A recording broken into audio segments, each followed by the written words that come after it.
How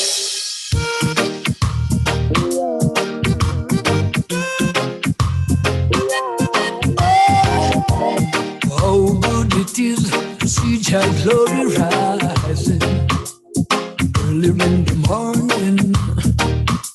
So early in the morning, pleasant it is to hear the birds them singing. You know another day is dawning, another day is dawning. What you know? Give thanks and praises for His mercies, for Jah mercies towards humanity. What you know? Give thanks and praises for His glory, for Jah glory towards humanity. Sata Masagyana.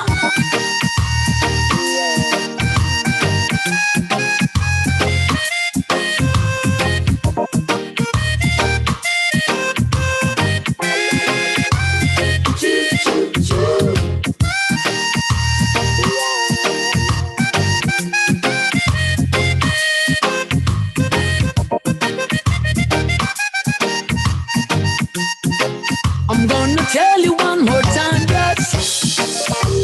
Behold, Jah is mighty. Hallelujah. And then His mercy's got no end. No end. Your weeping may endure through the night. But then joy cometh in the morning light. What you know? Give thanks and praises for His glory, for Jah glory towards humanity. What you know? Give thanks and praises for His mercies, for Jah mercies towards humanity. Lord, present for the herb that grows, and the wind and the breeze that blows. Oh, give Jah praises. When you give Jah thanks and praises, praise Him in the morning time, praise Him in the evening time. You hear what I say? When you give Jah thanks and praise Him, thank you, Lord, for everything You've done for me. Thank you for the victory. I'm giving thanks and praises. When you give Jah thanks and praises, praising for the birds and the trees and the fish and the waters of the seas. Oh, give Jah thanks, praises.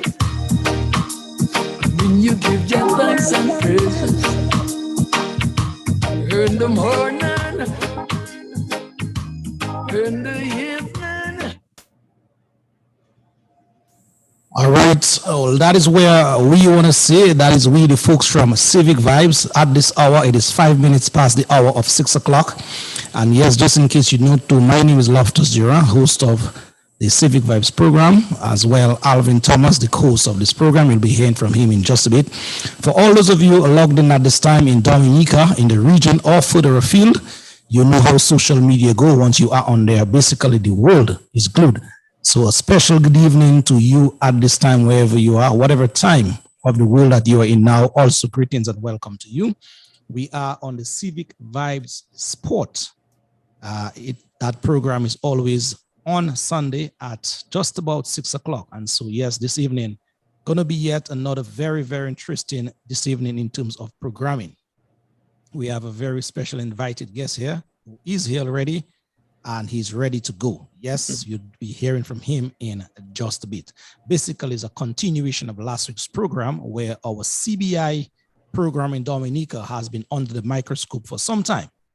Some journalists all across the globe, basically, they're doing a very good job, I must say, in terms of letting us in Dominica know what we did not know before about the persons in possessions of our passports and maybe just how they got it and the monies involved. So yes, folks, make yourself feel very, very comfortable at this time. A number of you already here. Good evening to you again.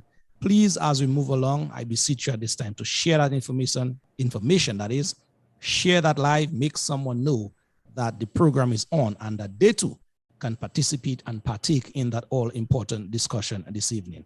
Remember, folks, the numbers to call, they are 245-2396. I repeat, 245-2396 or 615-9470. These are the numbers to call. Those of you on YouTube as well, special good evening to you. So without further ado, let me move across and say a special good evening to Brother Alvin Thomas. Greetings, bro, and welcome.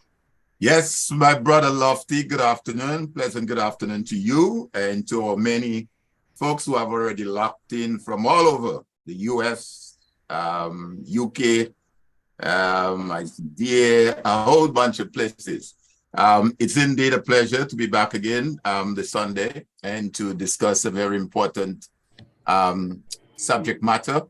I like the theme song that you played prior to us coming on from Nasio Fountain.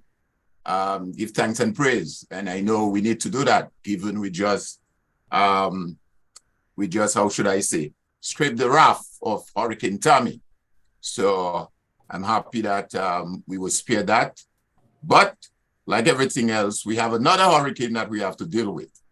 And that is why we're here today to have this discussion. So I'm looking forward to engaging with our folks who are on, as well as our good friend Zach Coplin, who is here with us. Good afternoon, Zach. Good to have you. Yeah, thank you for having me on, you guys. And hopefully look forward to a very inspiring conversation this afternoon. Yeah. All right, indeed. Thank you very much, Alvin, Thomas, for your opening remarks here. Let me now move across and say a special good evening to our special invited guest here, Brother Zach Coplin. Mr. Coplin, good evening and welcome to that space. Yeah, thank you so much for having me on, you guys. And also just to mention, I spent most of my life in Louisiana, so I know what it's like constantly being hit by hurricanes. Okay. So stay safe, everyone.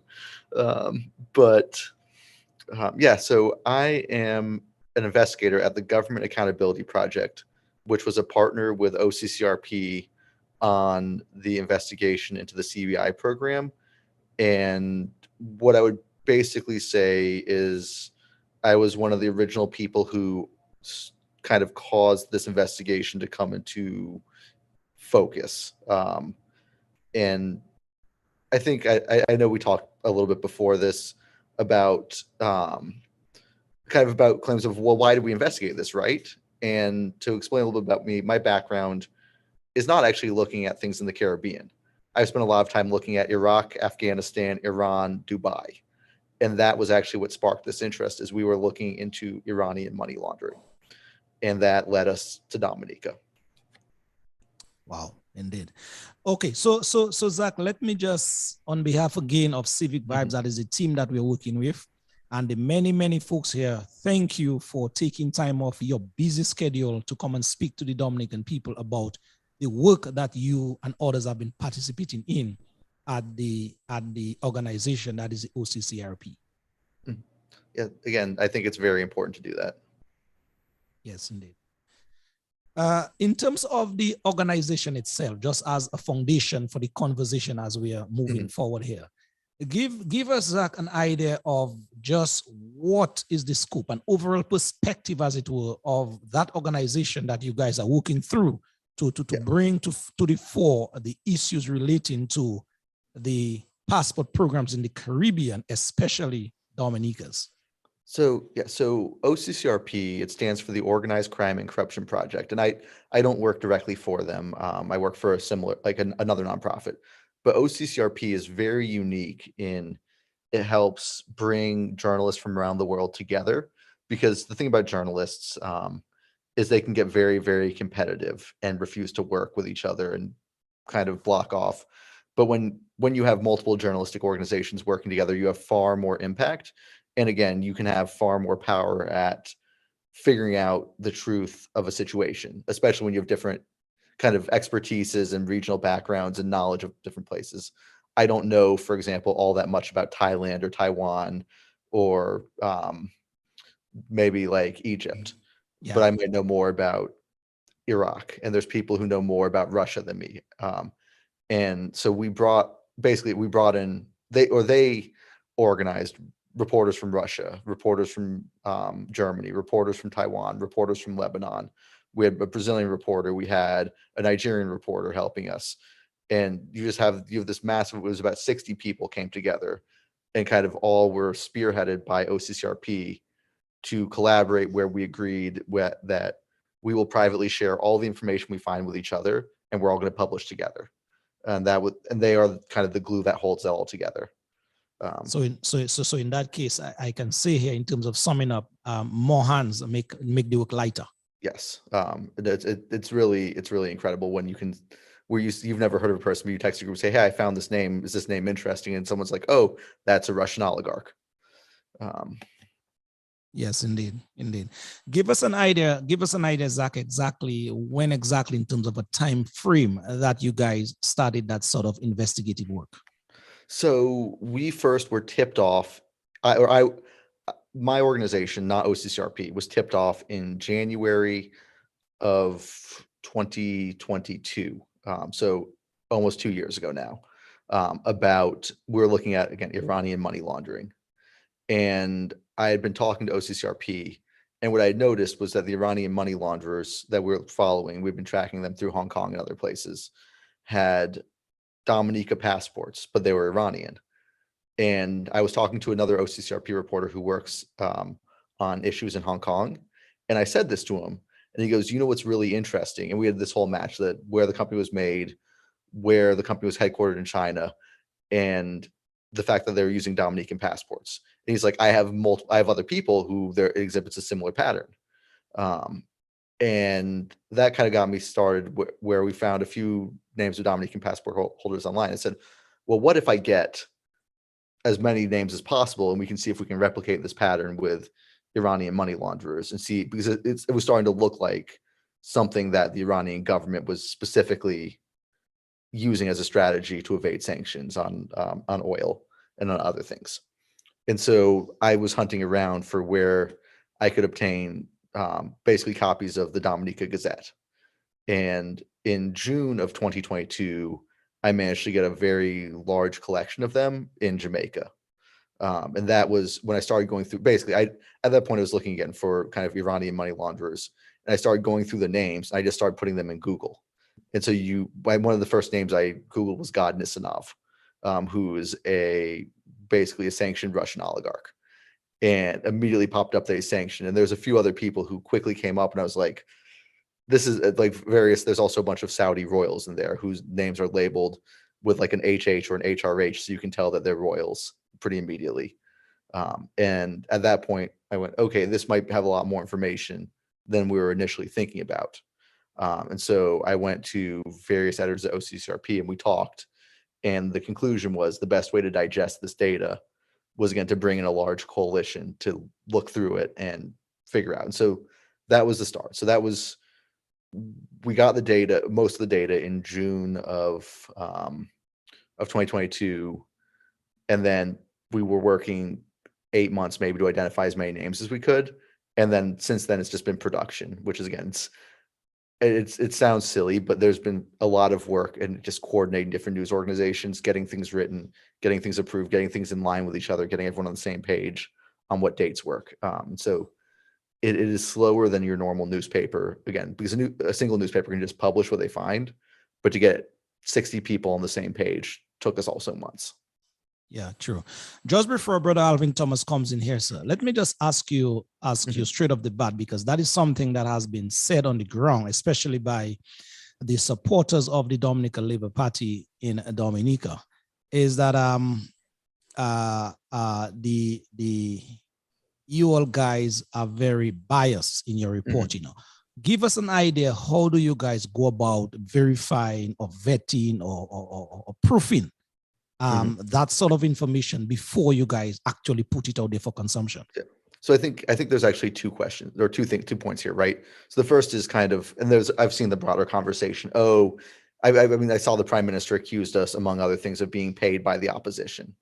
And I think it's like again with that timeline for June or January 2022, I don't think I think for the most part, Dominicans like there was no even rumors of this going around until probably about July of this year, more than a full year later, because we actually kept it pretty secret what we were looking at.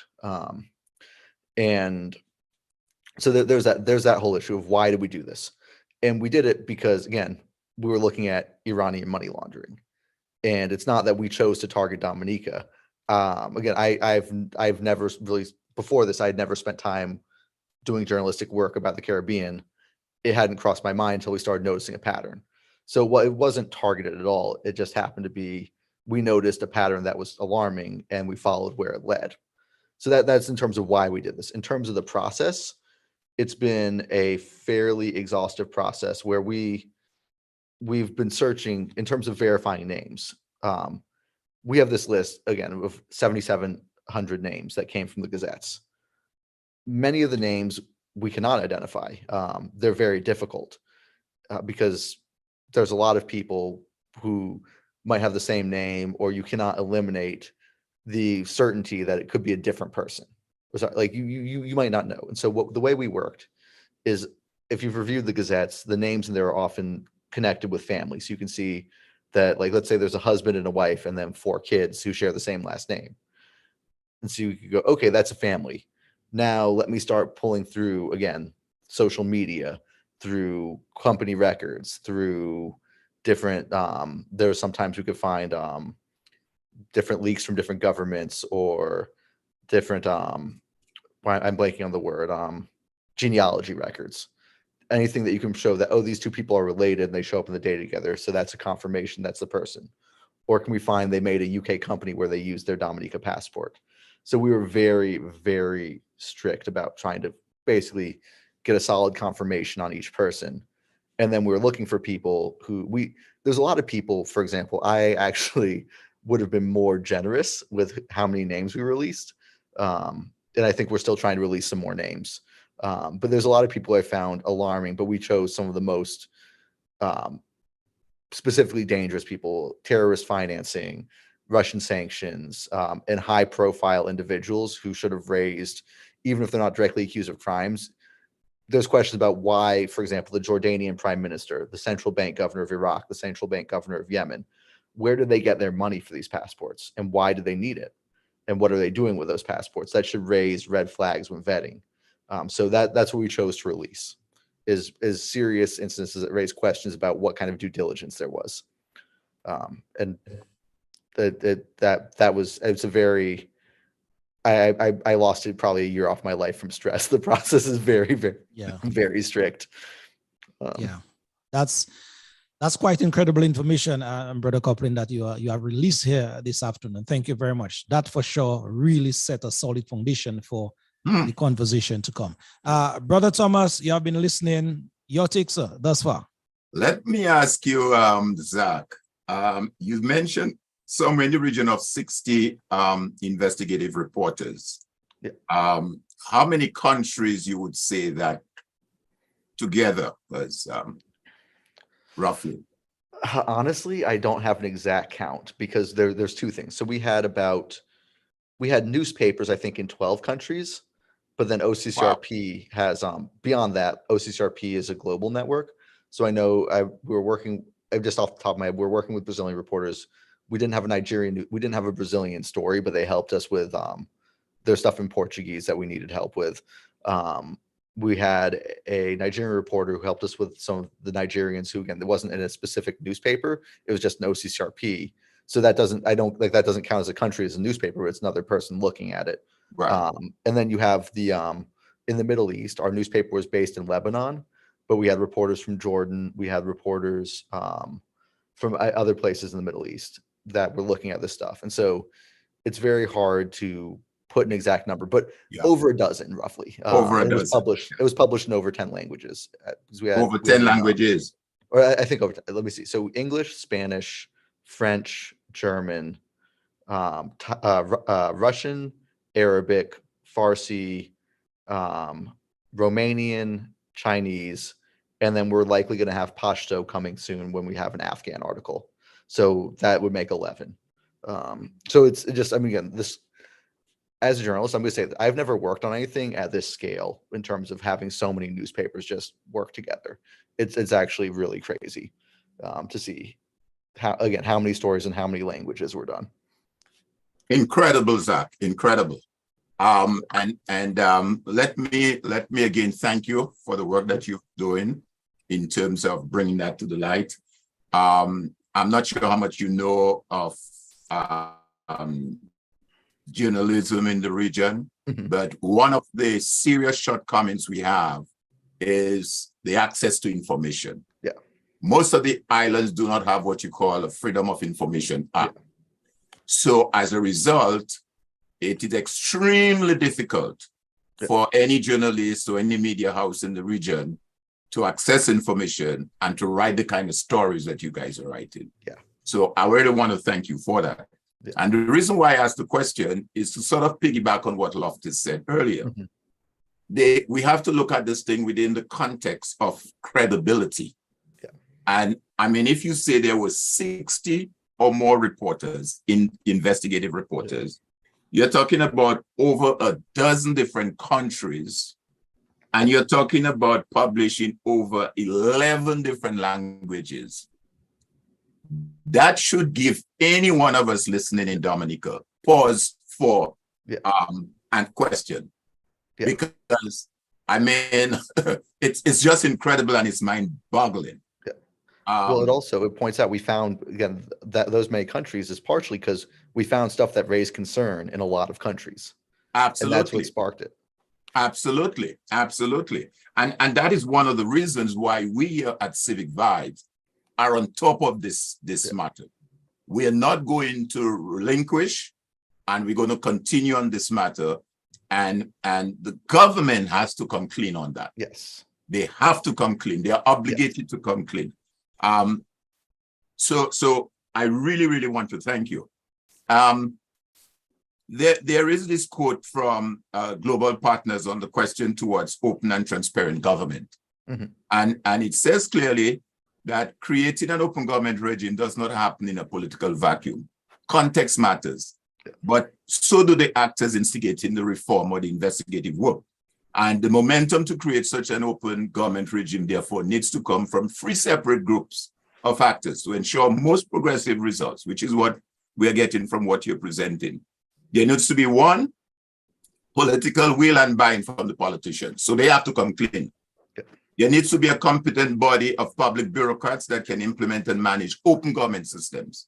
So I know you've tried to ask certain questions and some were not forthcoming. And there needs to be a push from the bottom, and that is from us now, civil society, to put pressure on the government to raise public awareness around the issues. So my question for you is, as an investigative reporter, how would you describe the extent of what appears to be a clear evidence of corruption in terms of the management of the CBI program? What came to you when you saw all of that? Because as you said, you were doing something on Iranian, and based on what you were saying, it intrigued you and you say, oh, voila, what's going on here in Dominica? Yeah. So we had very, very clear concerns about the broader governance of the program, especially, and this is something that obviously has been a topic of debate in Dominica for a very long time, but how many passports have been sold and how much money was made from them. That was a clear issue, especially now that we have this number that released right after from the EU, where they say 34,500 passports have been sold.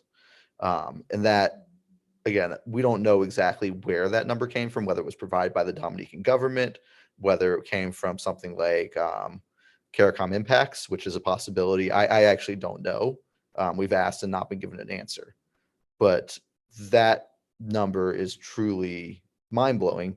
And again, the fact is that... So let me just pause a little. Where did that number came from, you said? So there was a report from the EU that came out about 4 or 5 days, maybe a few more. It was part of the big report about how the EU was kind of reconsidering visa-free access for Dominica. Okay. And in that report, there was a line that said, Dominica has sold 34,500 From the EU. Okay. from the EU. I don't know how the EU got that number. I mean, obviously, Okay.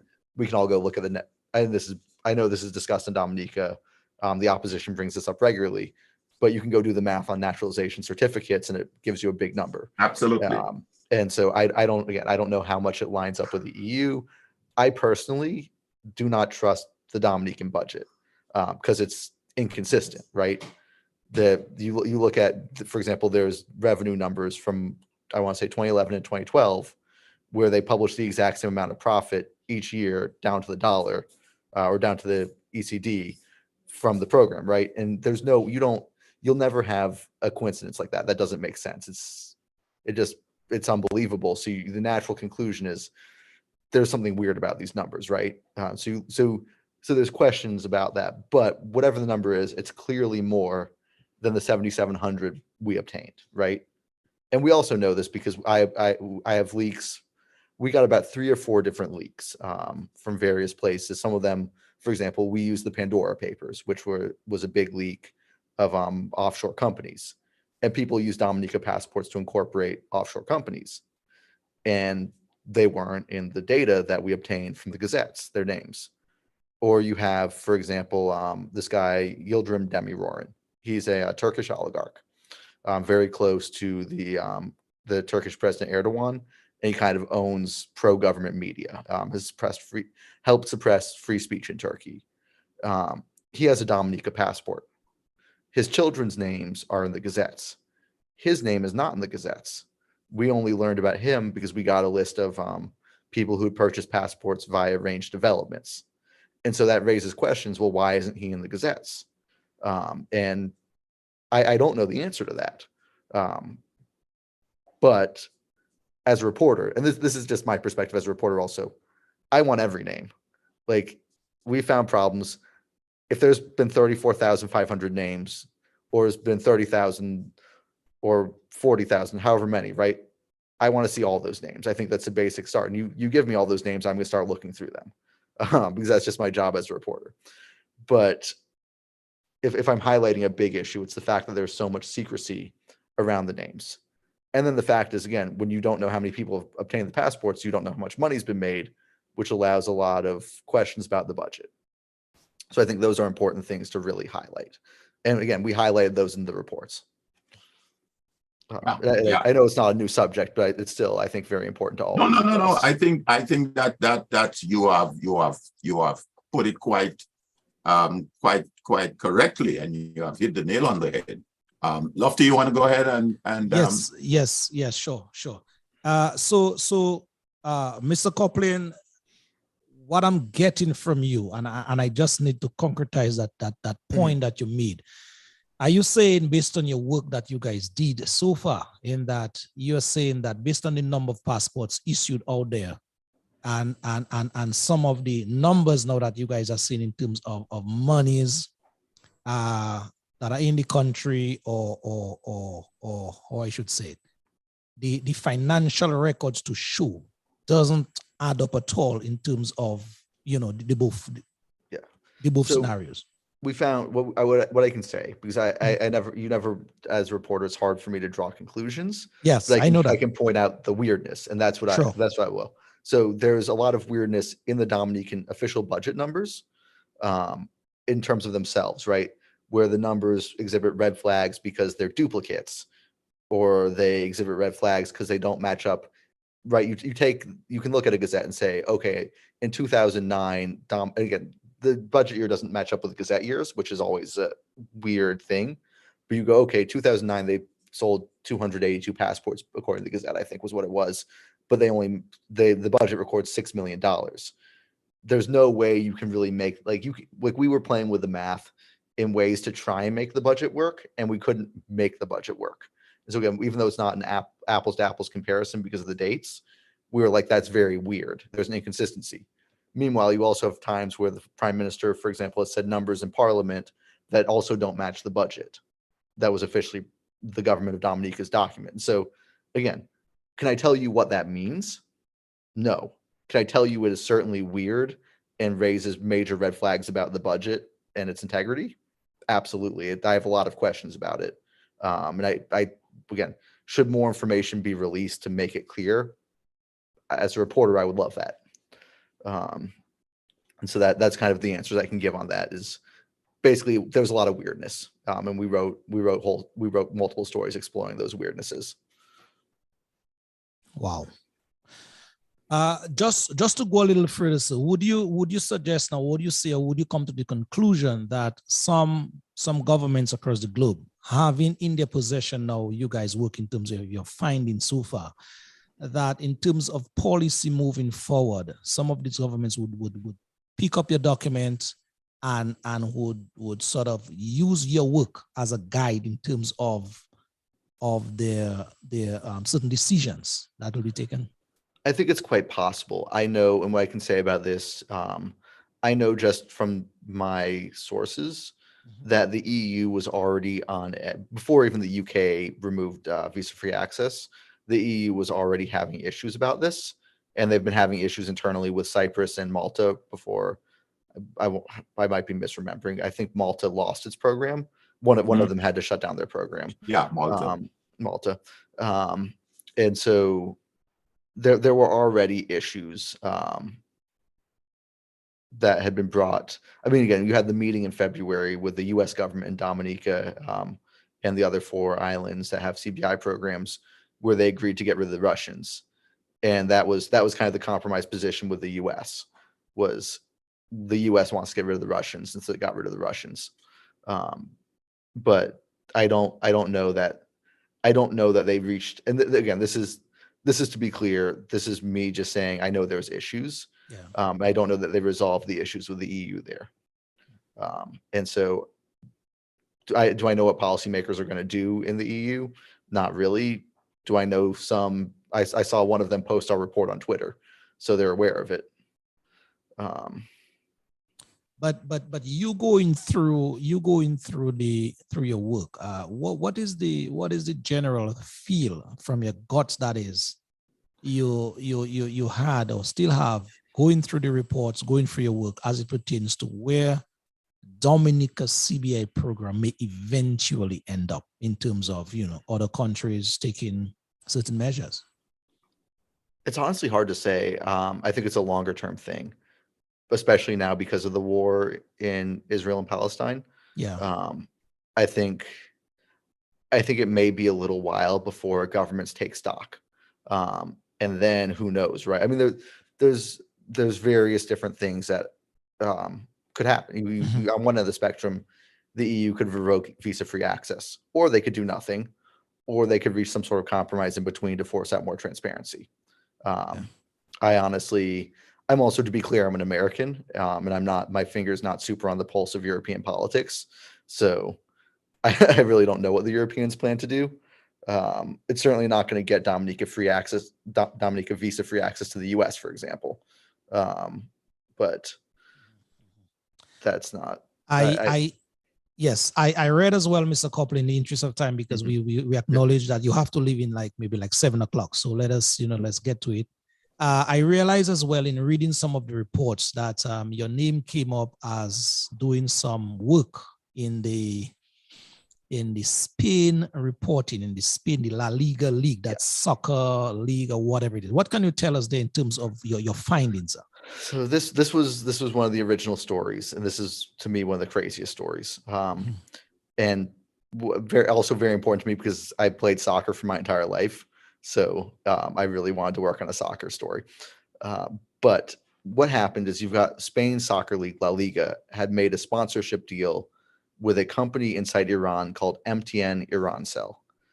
Irancell, you can trace basically its ownership back to the Revolutionary Guard, which is designated by the U.S. as a terrorist group. It's been sanctioned by the Europeans and the Americans and various others, along with also Iran's Ministry of Defense. So Spain Soccer League was taking a very, very large risk doing business with this company because, again, it's owned by people accused and punished for major human rights abuses. And they were supposed to be paid a little bit under $1 million plus a 10% deal on profits from people watching Spanish soccer in Iran. No idea how much money that reached. There was estimates it could be a $40 million deal or an $80 million deal that we saw. So the question for La Liga is, again, they've made this very questionable choice to do business with a Revolutionary Guard controlled company, but now they made the deal. They want their money. How are they getting their money out of Iran? And so what we found on one end a slip for a reimbursement for a payment to La Liga for 65,000 euros is one of the payments. We reviewed a lot of payments, payments through Dubai, payments through Turkey, but there was one that was especially interesting because we had the full stage by stage of how this transfer works. So there was a reimbursement in Iran for 65,000 euros. And it was paid through a money transfer house called Pedram Pirazon and Partners. There was a little stamp on it that we could see that said it was that money transfer house transferred it. And then we also had a $65,000 payment from a company in Hong Kong around the same time. It all kind of lined up. And so what was interesting is that company was owned by a guy named Hossein Mohammed Rezai. And he is a business partner of this guy, Pedram Pirazon, who runs Pedram Pirazon and Partners. And so you start to line up and you go, okay, so this guy, they did the transfer, and then this guy in a separate company paid a different payment that was kind of would be undetectable from what looks like a shell company in Hong Kong. And now where it gets really interesting again is this Dominica passport. Hossein Mohammed Rezai and Pedram Pirazon both have Dominica passports. And what, again, the benefit of that is that you have more deniability when you're opening a company. International anti-money laundering kind of checks, they're going to be like when they open the company, the Hong Kong government is going to see Iran and might pay a little bit more attention. But when they see Dominica, they're like, oh, this is probably fine. And they let it fly through. So they exploited this they've made companies in the UK and Hong Kong. And one of these was, again, made the payment from the Iranians to the Spanish Soccer League. And so that's a piece of it. But then you've got Hossein Mohammed Rezai also. Again, he owns a lot more companies. So he owns one called Beshahar Industrial. Inside Iran, there's a company called he owns a Beshahar Industrial in Hong Kong. I know this is also very confusing. The point, right, when we're talking about this, it's meant to be confusing. That's the goal of what they're doing. They're trying to mix it up with different companies and different passports. But he owns a company called Beshar Industrial. In Iran, Beshar Industrial is sanctioned. He owned another company called ML Holdings that was sanctioned by the U.S. government directly, his company, for facilitating what they said was tens of millions of dollars of illicit petrochemical sales from Iran to China. So this guy, essentially, he's an agent of the Iranian government.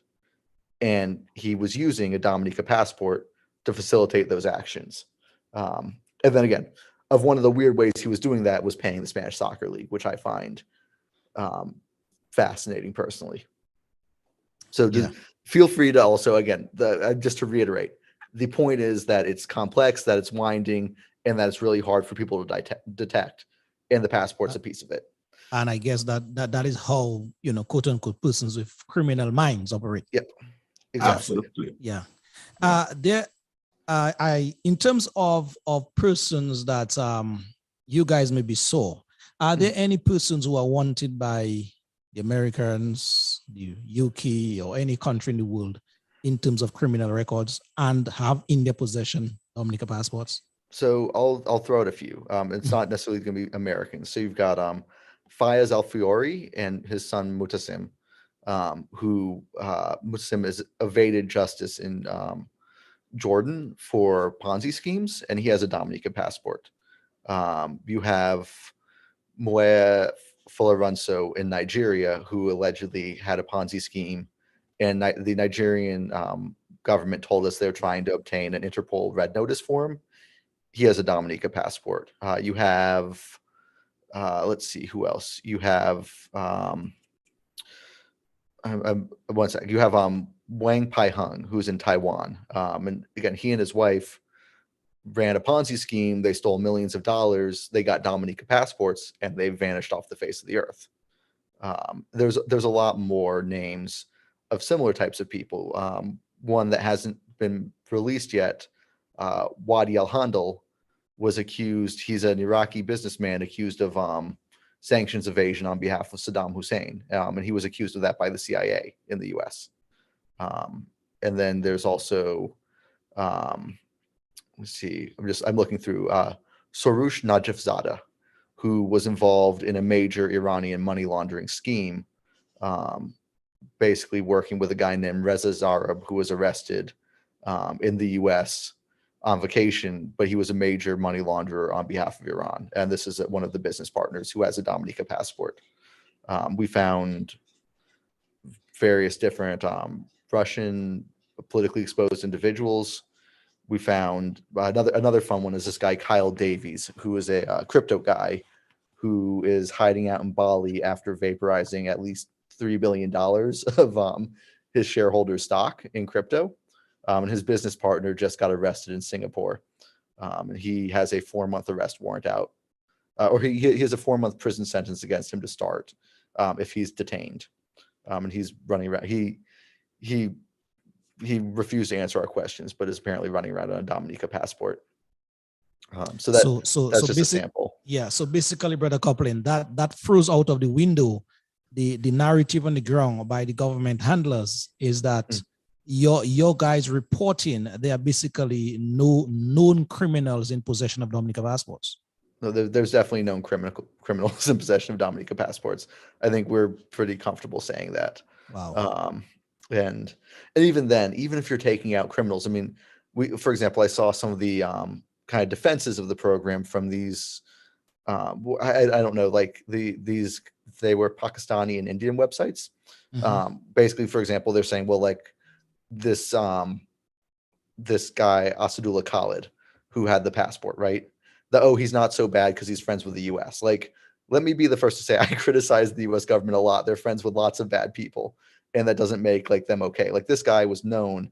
He kept building personal dungeons under his houses in Afghanistan where he would torture people, according to Canadian diplomats went into Canadian Parliament and said, we know he builds dungeons under his houses and tortures people in them. Like, that's not a good guy. This is publicly known. It's been known for years. Why are you giving him a passport?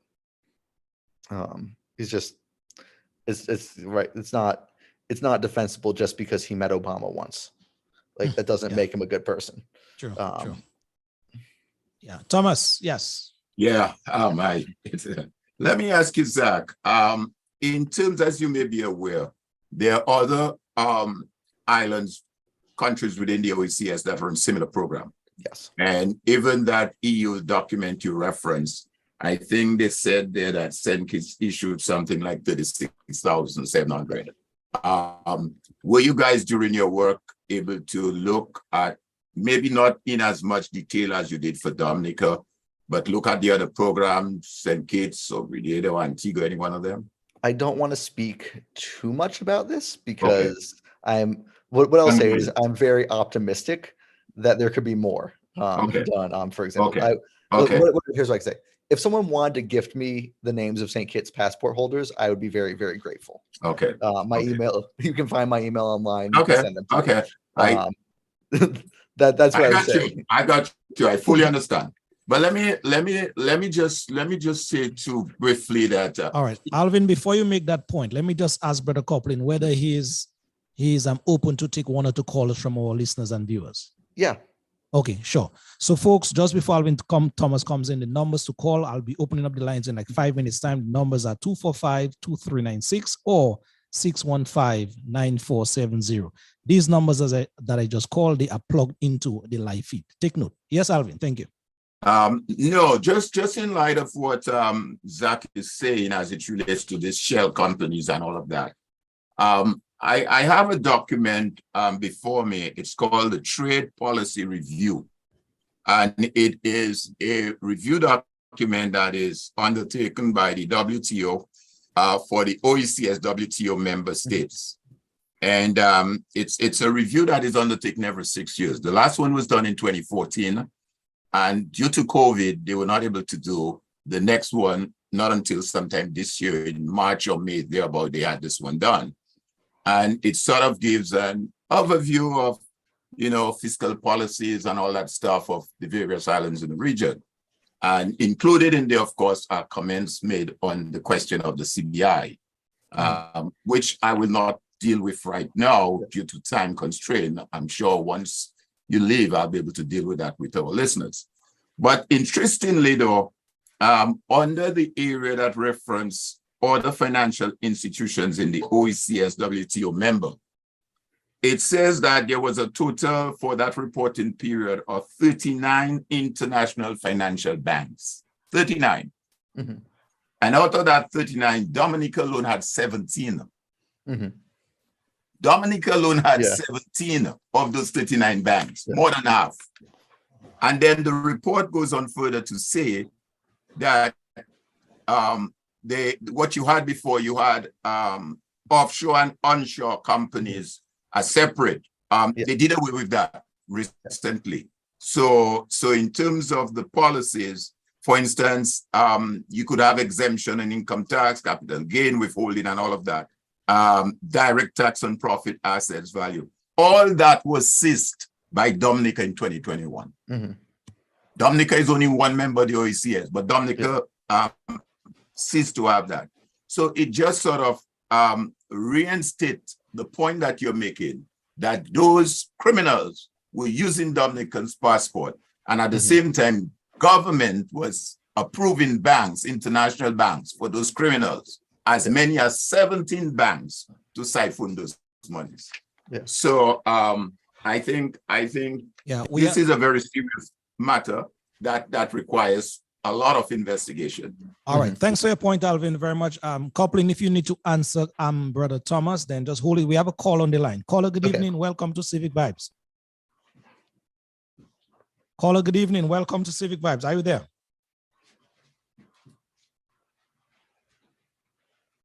Caller, good evening. Are you there? Are you listening? There we go. Yes, caller, are you there? All right, I think that caller, something is wrong with the connection. Please try calling us back, caller. Sorry about that. We could not make the connection here. Yes, Brother Copeland, you want to respond? I mean, I'm not necessarily an expert on the kind of offshore banking systems as much, but it is interesting how there's all these different schemes. My goal always is I like transparency, and I don't love banking secrecy. I don't love corporate secrecy. And I think it's very important to get as much information out as possible. So that's kind of been my take on those things. But okay. I don't have much specific expertise on it, except to basically agree that that's a lot. All right. Another call on the line. Yes, caller, good evening to you. Go right on, Civic Vibes. Hi, good evening to you and to your guests. My question is, with all that information that has been gathered, right, has that information been shared with any U.S. government, department, or agency? I asked the question on the Facebook, the live, but right? So I just need to know if that has been shared with any U.S. department, whether it be government or whatever it is, who are into the monitoring of those things. So, all right, caller, thank you. Thank you very much. Thank you. Yes, we have another caller on the line. Caller, yes, go right ahead. Good evening. Yes, good evening to you, Lofty, and good evening to your entire panel. My question to the journalist you have with you at this point in time. And by the way, my name is Il Bruno, and I'm a social activist, and I am a member of that group called CCM. I guess you're aware of that powerful group in Dominica. So during your investigation, I would like to find out from you whether you trace or not, you trace where most of our monies in which bank, in which country, because we're in a position in Dominica where we bankrupt, where all of us at this point in time, we are in dire need financially, and our country is all of us in a bad struggle financially.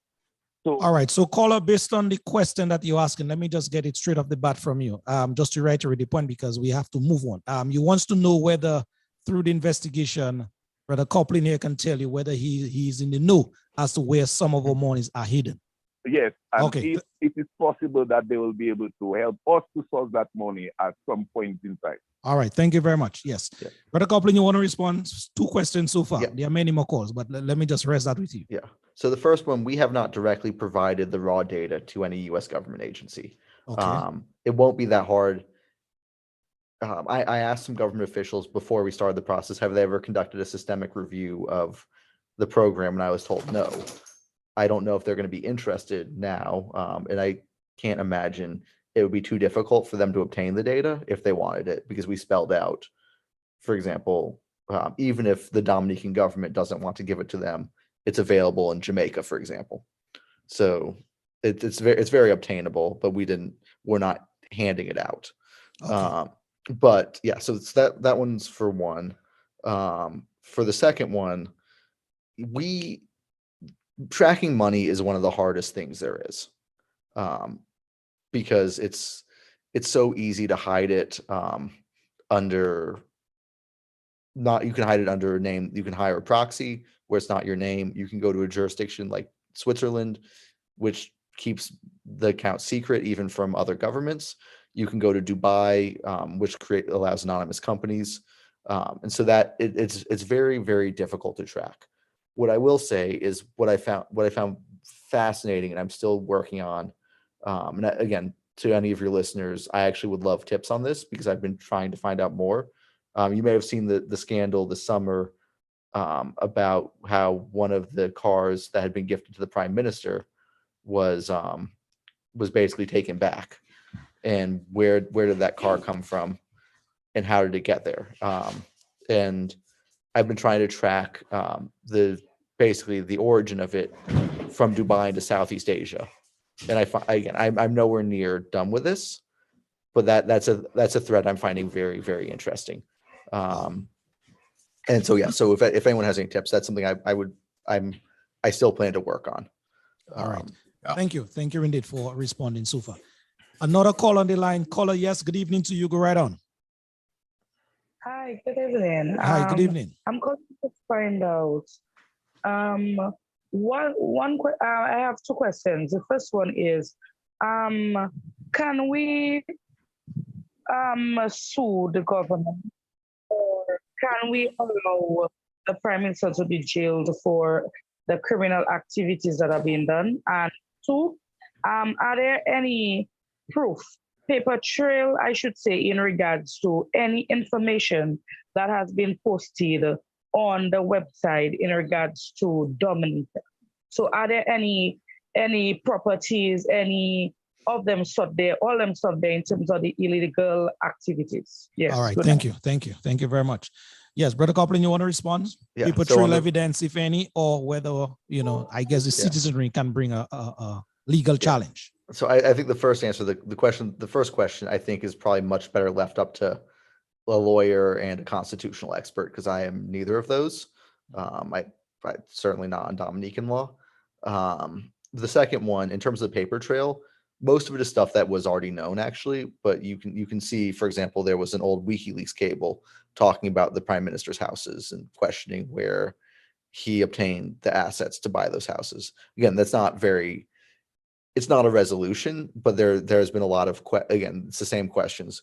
Where is the money coming from for these houses? What is up with this New York apartment, right? And again, as I said, to respond to the last question, tracking money is about the hardest thing that can be done.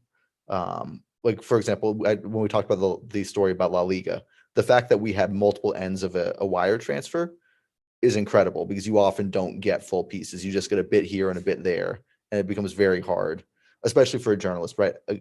If you're a police officer, you could potentially go try and demand the bank give you the information. We can say whatever we want. The bank won't give it to us. True. So we need a leak, and it's just very difficult. Yeah. Let me ask Brother Zach quickly. In terms of the agents for these programs, as well as the due diligence in your investigative work, what did you come across? I mean, so obviously there's a lot of questions. I mean, the big name, right, is Montreal Management in terms of in terms of kind of being one of the most important agents of the program. And we had a lot of questions that, again, and these are public questions, but what is this relationship where you build a house, you sell a passport, and you finance your house with it? That raises a lot of red flags for conflicts of interest. And so that was addressed. We also, and I cannot tell you the agency, or sorry, I can't tell you how the vetting was done. This was done through an agency called Citizen Invest, allegedly. We spoke in detail to a person who obtained a Dominica passport, and it's kind of fascinating. So he owned a bunch of casinos in Nepal. He apparently still owes Nepal millions of dollars in unpaid taxes. And his name was Rakesh Wadhwa. He was having a lot of legal problems. And he told us directly, he said, well, I was having these legal problems, and I knew some people who were sanctioned trying to get Dominica passports to rebuild their lives. And so I thought, why don't I get one? And so we hired this company to get him a passport. And he said, hey, I have all these legal issues in my life. Like I'm having fights with the Nepalese government. And he's not being arrested.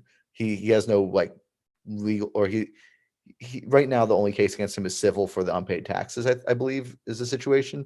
But there were a lot of questions at the time he got the passport that he said he couldn't travel because there were legal questions against him. And he brought them all up to the company and said, well, will this be an issue? And they said, no, that's no issue at all. We'll solve it. And he got his passport within a few weeks. So, and he spoke to us quite openly about this. It's in the main article we did about. I think I read that. About his legal issues. So that raises, again, a lot of questions. Who was the vetting? Who was like, how does the company just say, oh, you have legal issues, but they won't be a problem. We won't take that into account. Right. All right. We have another caller here. Thank you very much, Sufa, Brother Coplin. Caller, good evening. You are right on here. Civic Vibes.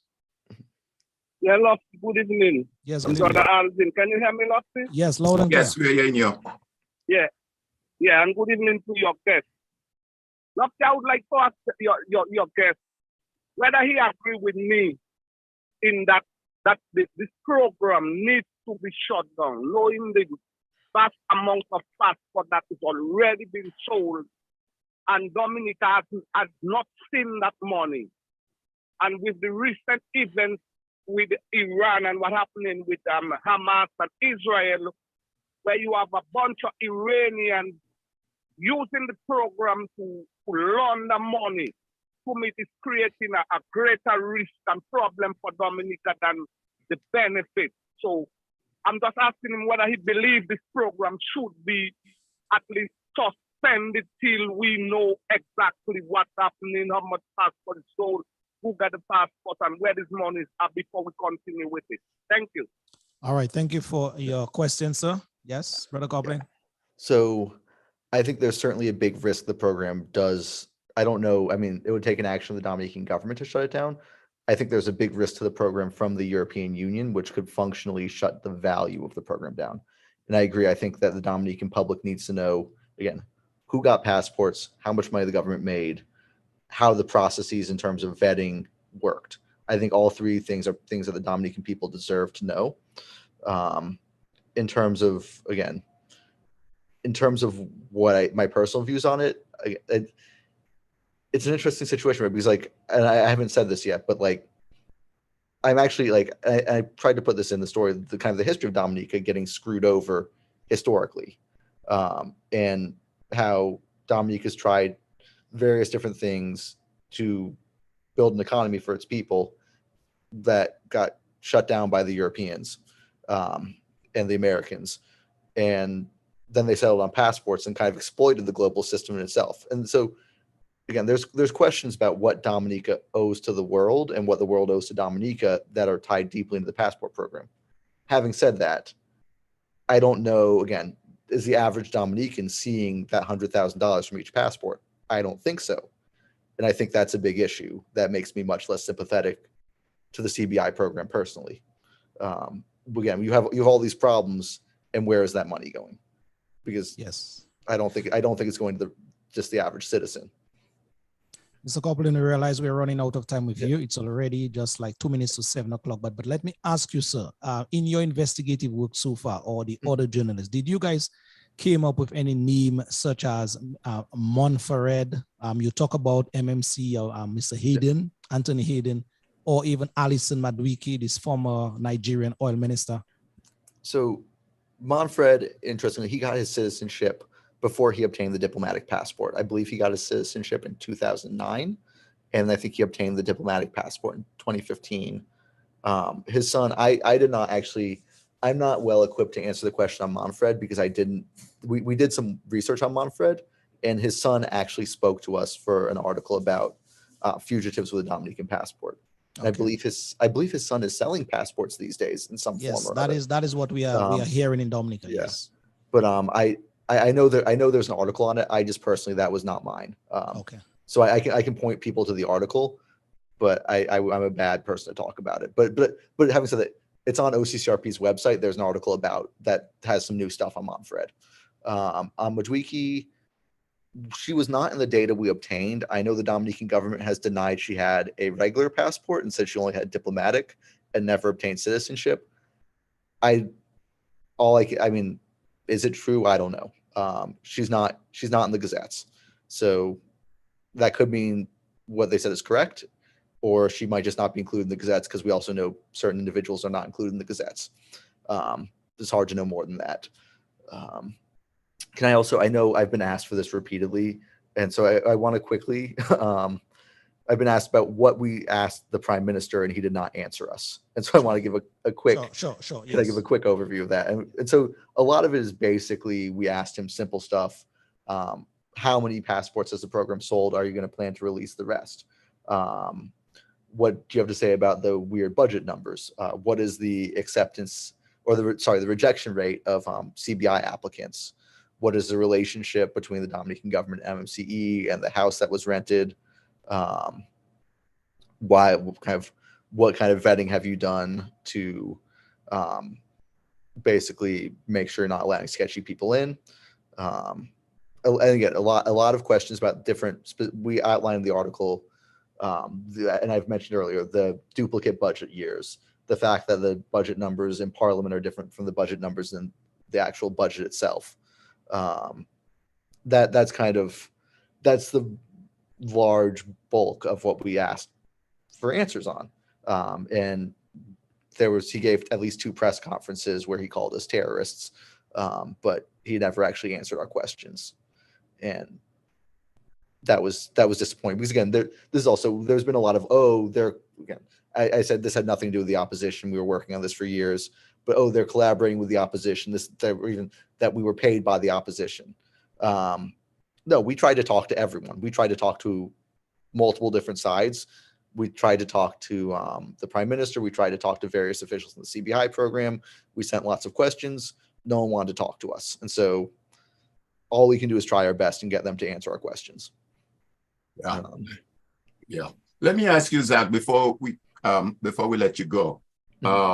We know the EU took certain position based on the security risk for them within the EU. In light of the question that the last caller asked, do you see a similar security risk for the US, Canada, and other internationals jurisdiction? And also, in the reports I read where folks who are able to change their names after obtaining citizenship. Can you speak a little to that for us? Yes. So the changing names, if you read through the gazettes, you'll find, and this is what made the gazettes very challenging in a lot of ways. There's a lot of errors that almost appear purposeful. So we found a pattern, for example, where people with G's in their names had the G replaced with a Q.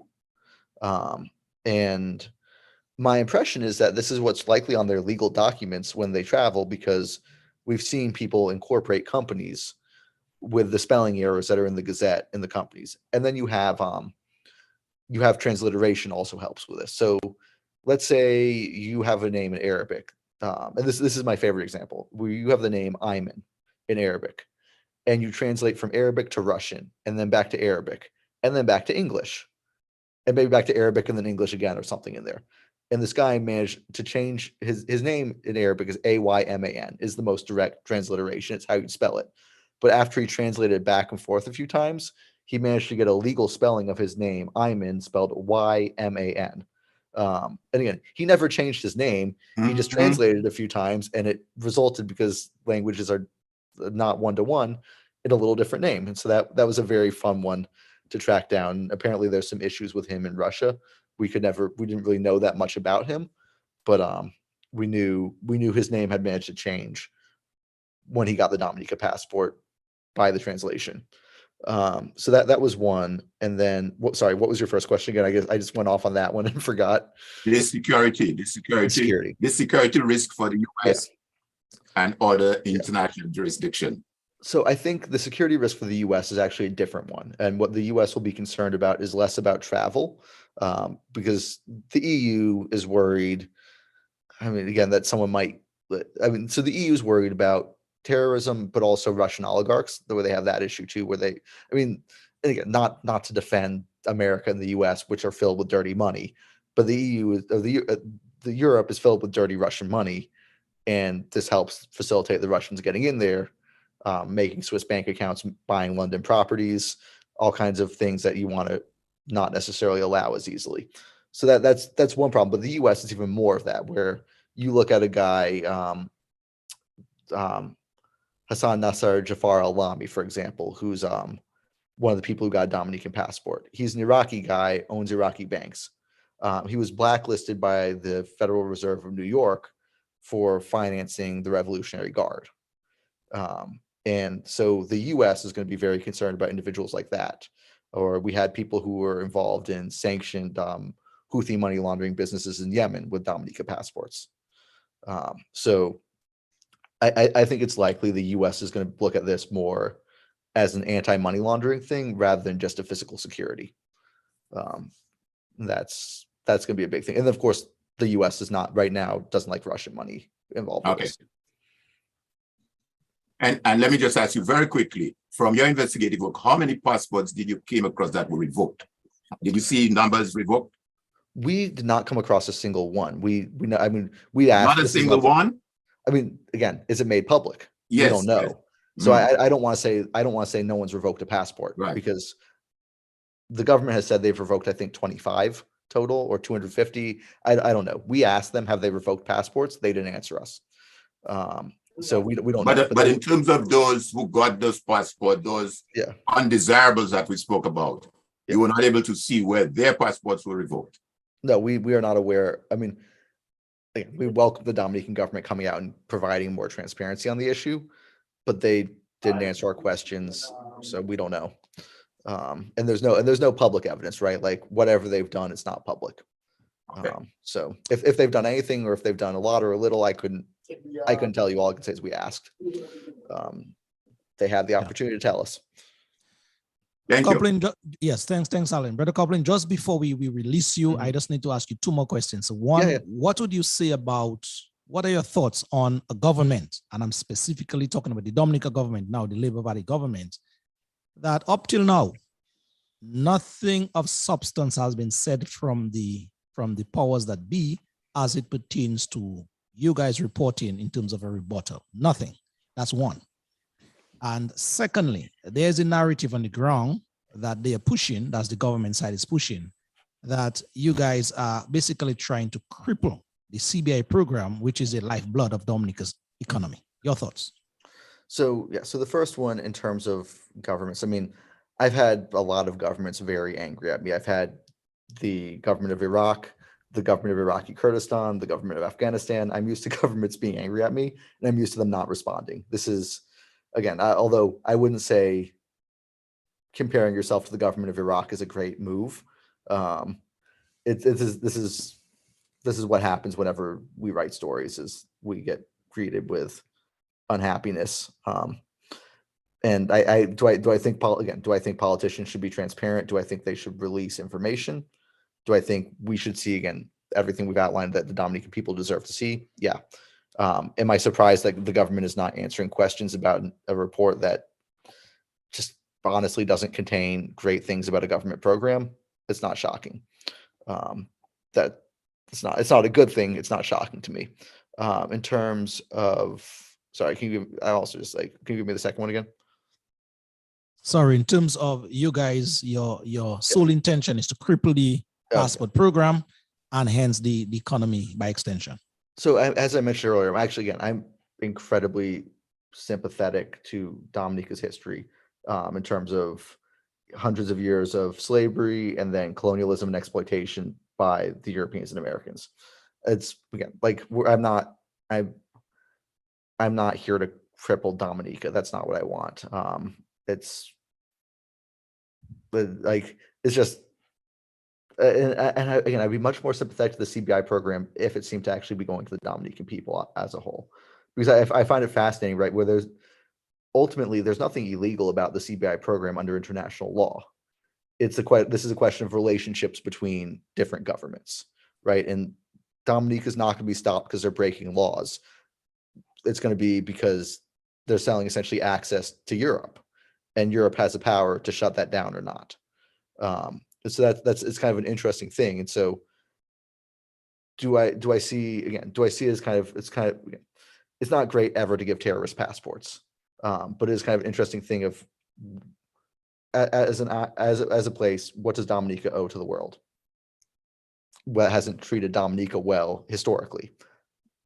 I don't know the answer to that, but again, it's a separate question from the passport program as it exists today. Where is the money going?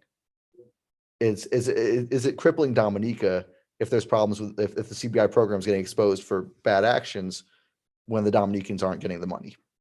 Like I don't see that as a fair argument to make. And so it's almost a separate question to me. Sure. Well, brother, we don't want to impose any more on you. You basically said in no uncertain terms that you'd be there for us for an hour. And so we just want to give you now the opportunity for your final thoughts, sir. I thank y'all for having me on. And again, the final thoughts are the same one I just said, which is, as a journalist, I want to see the full set of names. That's what I really want. I think that's the first step that has to happen, because and honestly, not just the full set of names, but the full set of who actually are these people, because the government holds a lot of more information than just the names. I mean, even just the names, the addresses, and the birthdays of the people allow you to identify far more than like we were able to do with just a list of names. And that's what you really need to audit. Because again, there's questions like, oh, they only found so many names. Well, we found a couple more, but even then, the question is not of how many names we found out of 7,700. It's like, there are thousands of names. I could not tell you who this person is. And I spent some time I checked every single name personally on this list. And sometimes, again, quite often we could not identify them. We could barely identify any names from China, for example. I think we identified 5 or 6 total. And it's just very difficult based on just having a name alone. Yes. And so again, more transparency. That's the message, is really transparency is key here. If the government thinks it's all above board, it could release more information. Because again, 7,700 names out of 34,000 and only the names. That's not full transparency. And again, this is not to target Dominica. I think St. Kitts should do this too. And I think Grenada should do it too, and Antigua and St. Lucia. Again, Brother Copeland, on behalf of the Civic Vibes team and the many folks viewing and listening now, thank you very much for you guys' arduous work. And so we wish you guys all the best in your endeavors. Thank you so much. And yeah, we'll have a little bit more coming out, I think, soon. Thank you. Thank you. Right. See y'all. Brother. Thank you, Brother Zach. Appreciate it. Yeah. All right. Thank you. Thank you, bro. Enjoy the rest of your evening. You guys too. Bye-bye. Bye. Thank you.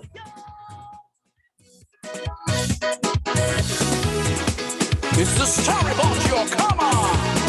King Bomb reporting for duty.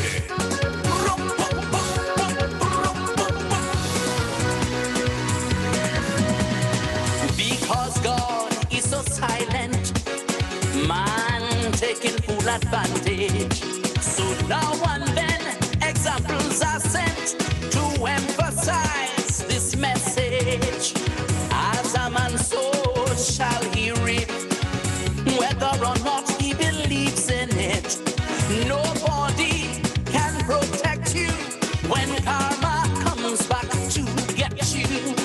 All man like to do is wrong, abuse his power and his position.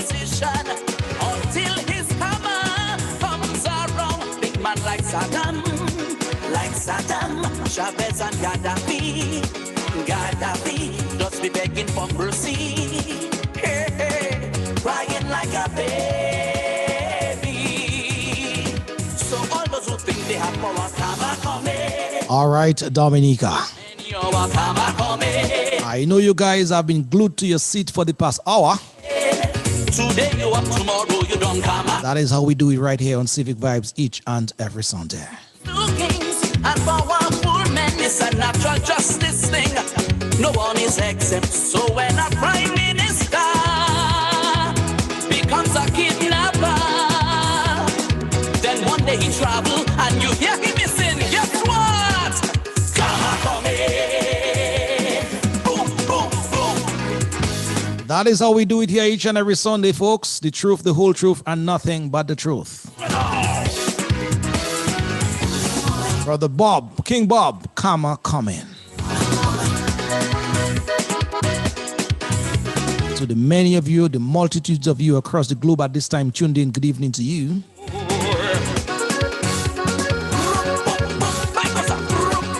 We have like 45 more minutes to go. Alvin and myself will take you through. You using your position to keep another person down or victimizing your fellow man just to please a politician. When you steal in your neighbor's things, you don't plant it, but you harvest it. You wondering how come you're stuck. It's karma and not bad luck. When you maintain in your position by supporting what is wrong, you will make money, yes, you will profit. But in the end, you can't go with it. Can't go with it. Now you wondering, was it all worth it? So when you're doing evil things, karma coming, and you're thinking you escaping, karma coming. You win your case with the best lawyer, karma coming. No, for sure, it is not over, karma coming. Hey, karma comes to kings, even the lowest of men. It's a natural justice thing.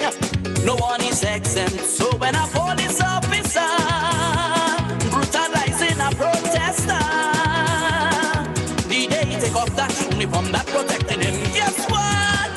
Karma coming. Boom, boom, boom, boom. For those of you interested in the time, it is 17 minutes past the good old hour of 7 o'clock in the Eastern Caribbean.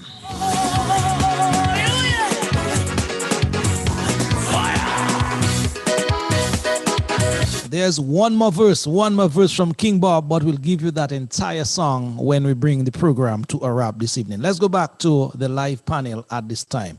Alvin Thomas, my brother, we have been digesting, we have been absorbing from this time around, not Harari. Harari was with us last week.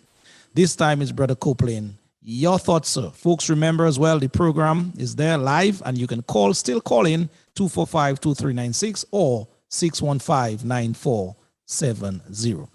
Alvin? Yes. Well, Lofty, what can I say? What do you really want me to say? Huh, Lofty? Alvin, Dominica, we knew already Dominica wasn't problem, but what I can tell you after hearing Brother Copeland tonight, we are in further problems in this country. And we as a people, we need to fix that. Yep. Let me just reiterate. I'm just trying to see where I wrote it down.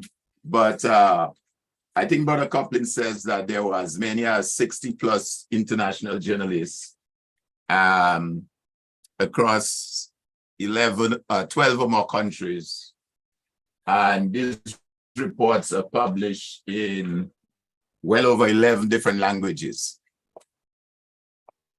And you have some folks, even on our live feed now, that are trying to show that these reports are not credible. And I think that is the major problem we have in Dominica that we have to find a way to address. So in terms of the biasness, it clearly comes across. Anyone with a sense of what I would say common sense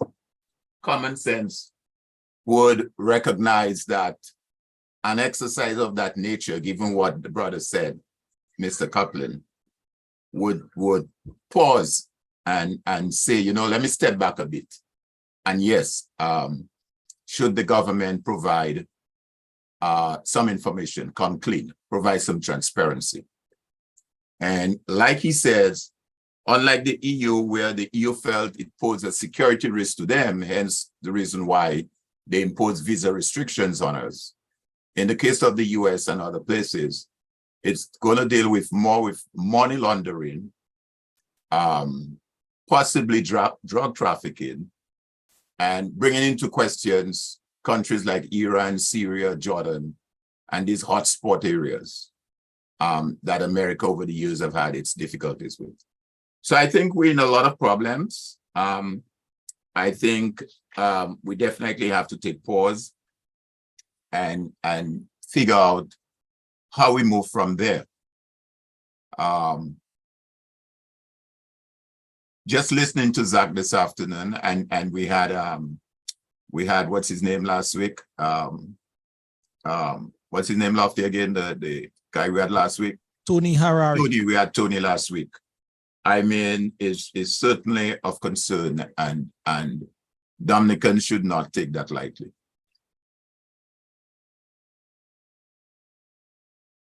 Yeah, for true, Alvin, we have as a people to take that much seriously in Dominica, I can tell you, because the world is basically glued to Dominica for these guys' writings, and they are indeed taking note, and the governments of the world are taking note. And as I asked Brother Copeland a while ago, whether in his mind, from his perspective, he thinks that some of the governments will, look at their reportings and take certain decisions in moving forward. He said he cannot really say that explicitly, but based on what he have been seeing so far, some governments are heading in that direction already. So we in Dominica, we have to basically do what we have to do to get ourselves out of that dilemma that the Dominican Labour Party has placed us in as a country, where our name, our good name that is not being looked upon as good anymore. But when we come across through the immigration offices of the different at the different airports, then we are looked upon for second and third time. And it is not that they like us very much. They just want to verify that, yes, Alvin Thomas is who he says, and he's not somebody posting as Alvin Thomas or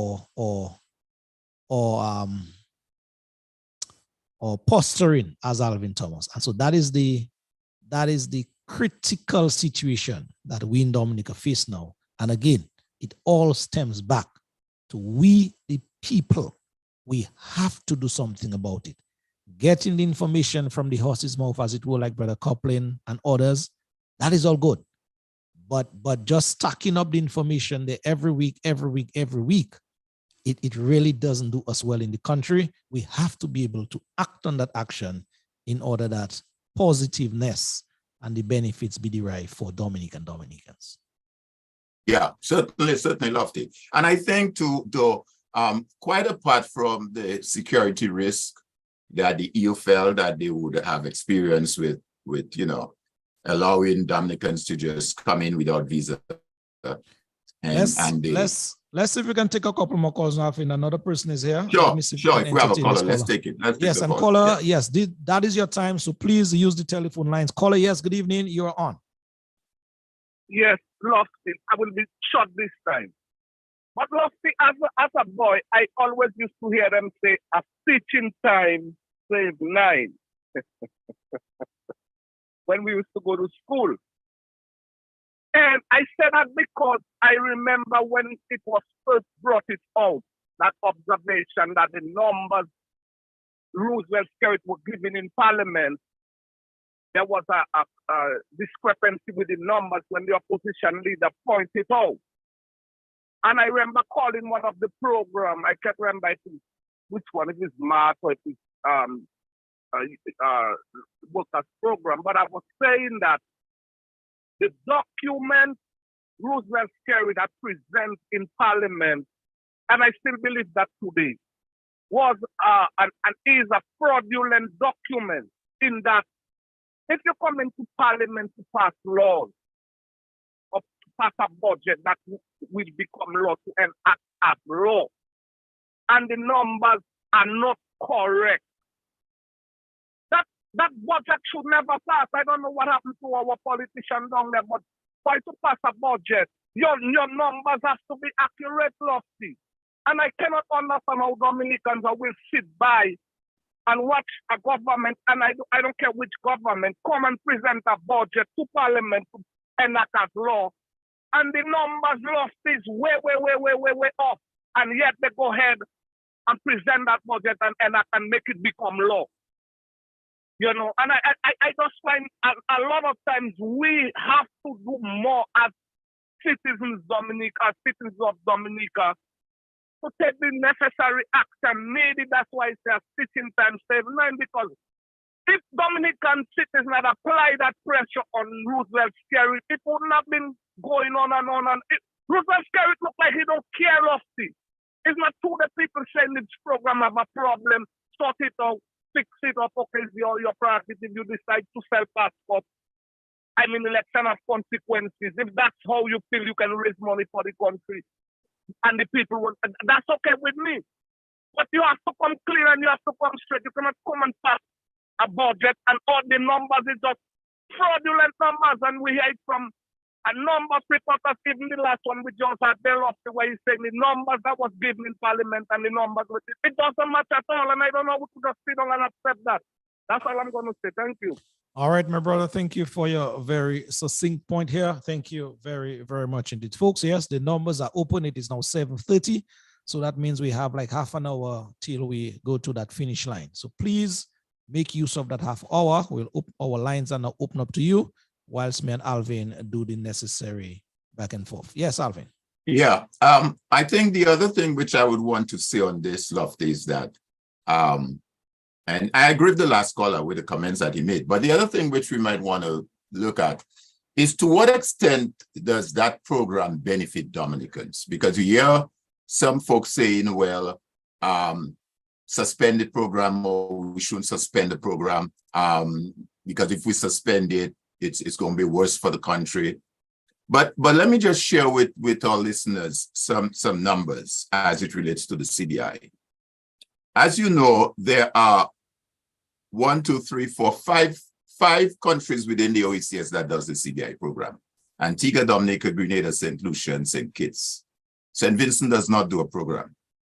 And earlier on, while Zach was on, I referred to a World Trade a trade policy. Alvin, just stick up in right there, because you just mentioned something there, and I would want to alert our listeners straight off the bat as you mention it. Talking about St. Vincent is not into the CBI program. I made some contact with the press secretary of the St. Vincent and the Grenadines government, and basically asking him to grace us with his presence on one of our programs. And so far this afternoon, he basically responded in the affirmative. Good. So sometime in the future, we will be having, most likely, maybe the press secretary, that is, or a representative, right, coming to talk to us how St. Vincent and the Grenadines as a country did it and is still doing it, and they are not involved in selling of the birthright. Absolutely. Well, I am definitely looking forward to that engagement. But like I was saying, and maybe the folks who are online with us, they could grab a pen and paper while I give these numbers. And this report that I said is called the World Trade Organization. It's called a Trade Policy Review. The OECS, WTO, they do that review of the members every 6 years. And the last review was done in 2014. And since we had COVID, 1920, They were not able to do that following 6 years from 2014 until this year, 2023. So they were reporting for the period 2014 through 2021. The CBI, okay, in terms of the percentage of GDP to the revenue, that means in terms of what percentage of the CBI represents of the revenue, and that percentage in relation to GDP. Antigua, as of 2021, as I said, the reporting period was 2014 through 2021, that's a review. It was at 1.8% of GDP. 1.8% CBI, Antigua and Barbuda. Dominica was 28.9%, almost 30%. Grenada was 1.0%. St. Lucia was 0.0%. So they depended more on their tax revenues, their sale tax, their corporate tax, income tax, whatever other revenues. St. Kitts Nevis was 23.7%. And as we said, St. Vincent is not on the program. So clearly, Lofty, you can see just from those figures, as it represents a percentage of GDP, that the government of Dominica and St. Kitts depend heavily on CBI revenues.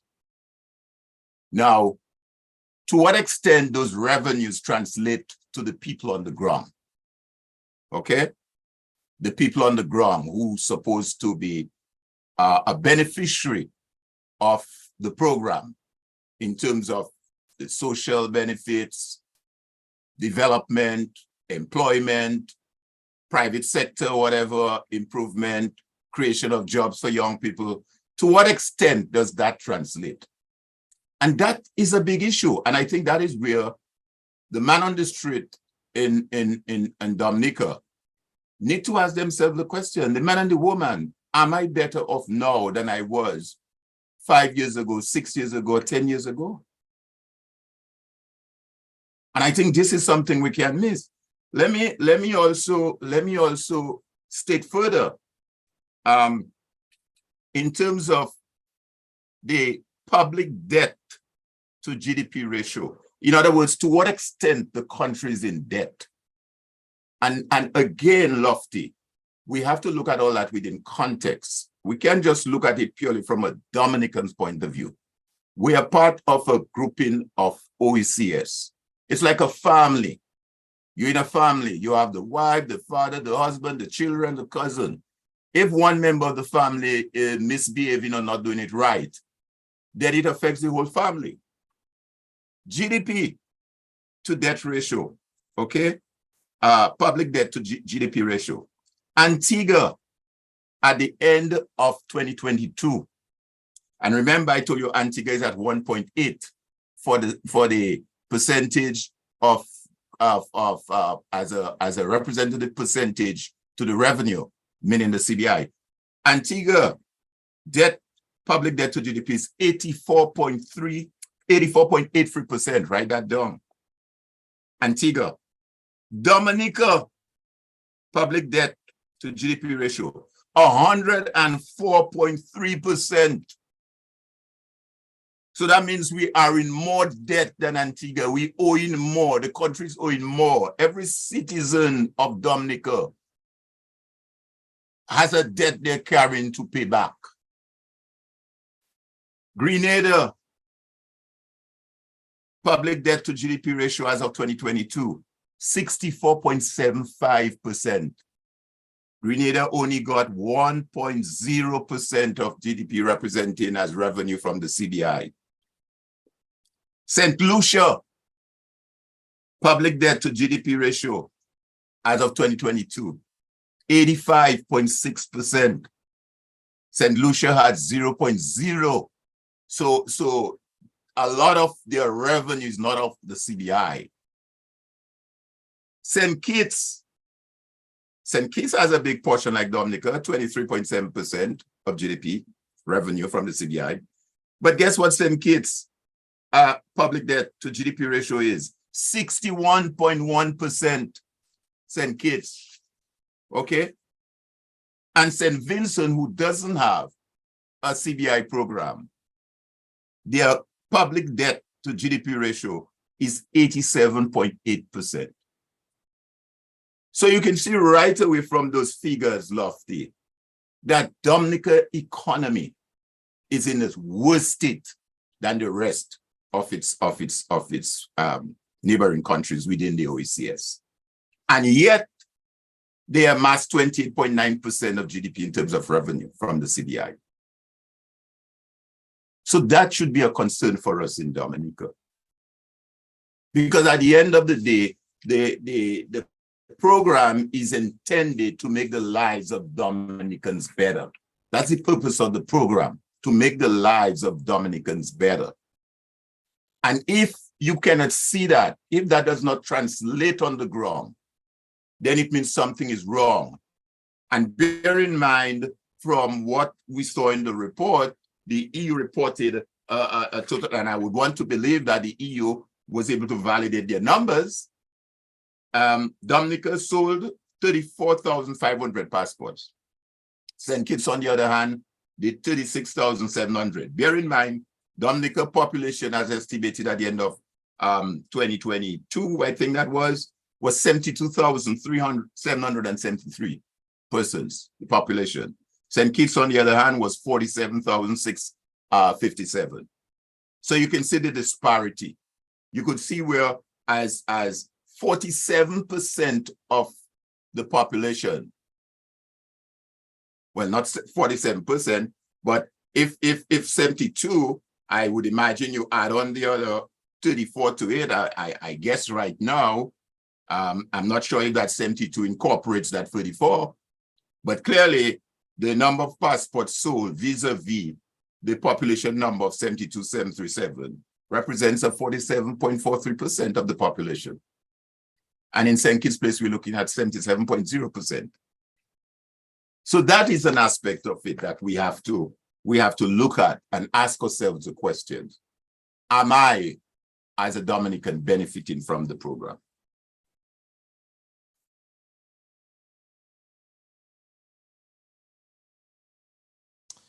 Yeah, Alvin, are we seeing any comments there from the live feed that we can look into? Are we seeing any comments, folks? Yes. The lines, remember, the lines are now open: 245-2396 or 615-9470. These numbers to call into the program so that you can have your say or your take, your feedback, your comment, whatever it is, as we are moving on here. All right. A number of folks are here and basically are commenting. Margel Durand says, basically, I guess responding to somebody who have been, sort of misbehaving on the live. But at the end of the day, folks, I always say, whatever program I conduct, if you don't like what is being said here, just exit yourself quietly. Nobody's forcing you to stay here. So persons like Marianne and Melvin Ton, then you don't really have to stay there if you're not, akua with what is happening here. All right. Alistair Irish is saying, great topic. Adelaide Paul is writing here, Dominica, finish. All right. Malios Tree says, all scary doing, blame the opposition for all what he is doing wrong. All right. Any further comments? Daria Eugene is saying, while Dominica and St. Kitts depend heavily on the CBI revenue, the difference between these two countries is that people of St. Kitts benefit much more. Infrastructure and social programs are much better. Salaries are higher. They get COVID stimulus money. And very recently, everyone got a cash payout from CBI revenue. What are Dominicans getting? Papatat.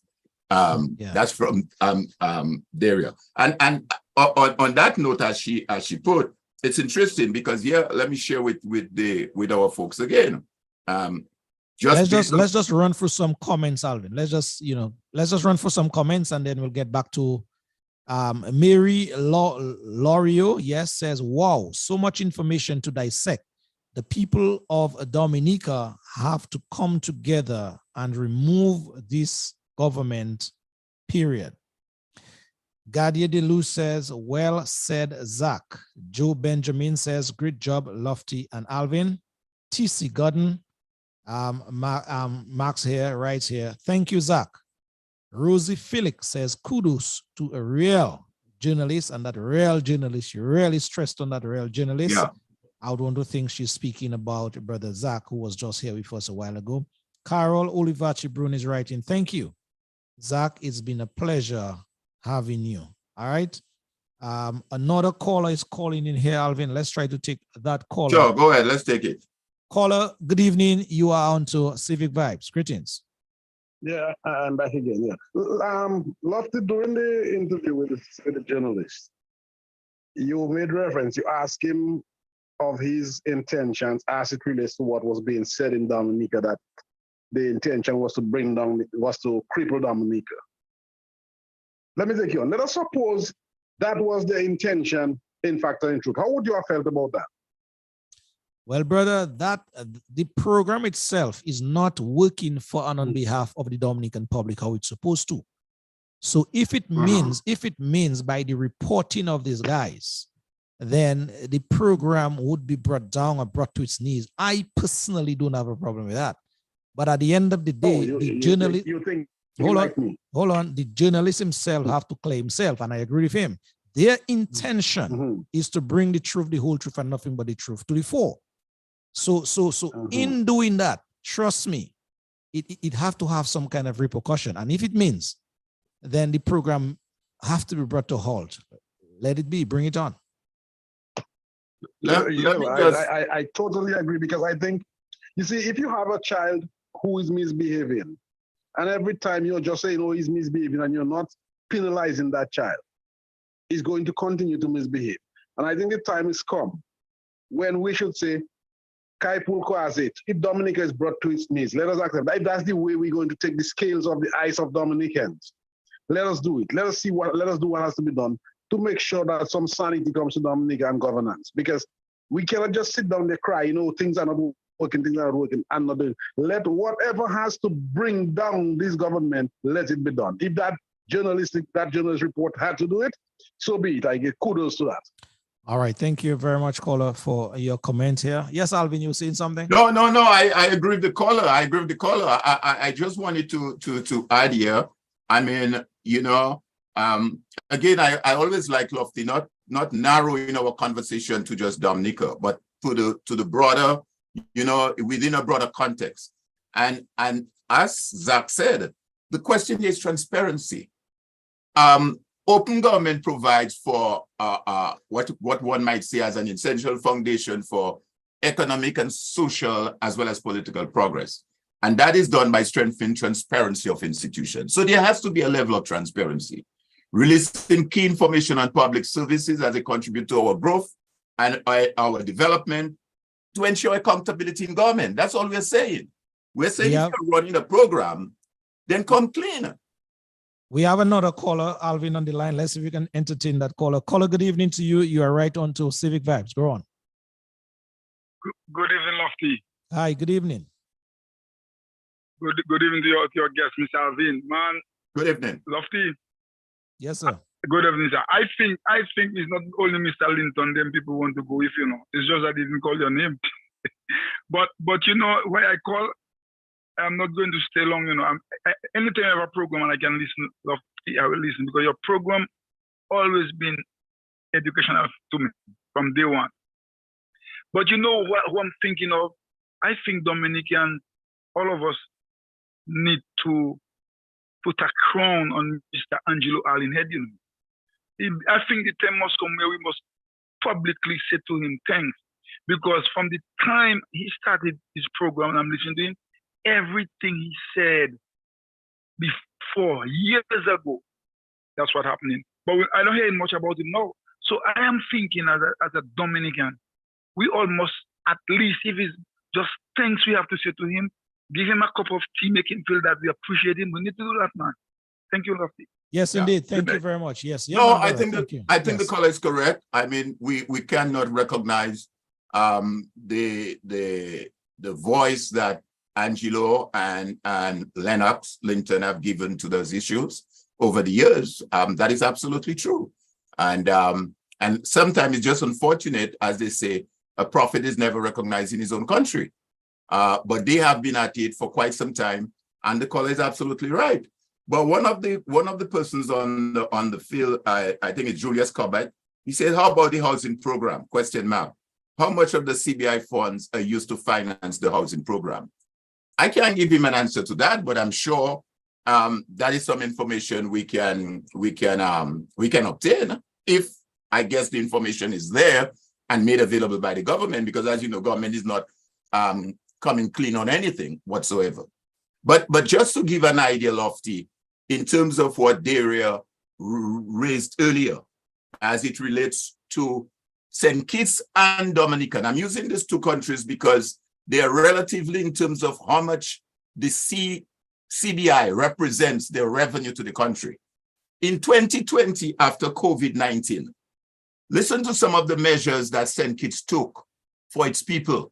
And by the way, St. Kitts GPI per capita right now is sitting at 16,000, a little over 16,000 US dollars a year. Dominica is only at a little over $8,000, okay?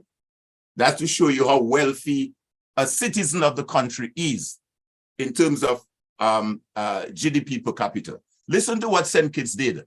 Listen to a list there, Lofty.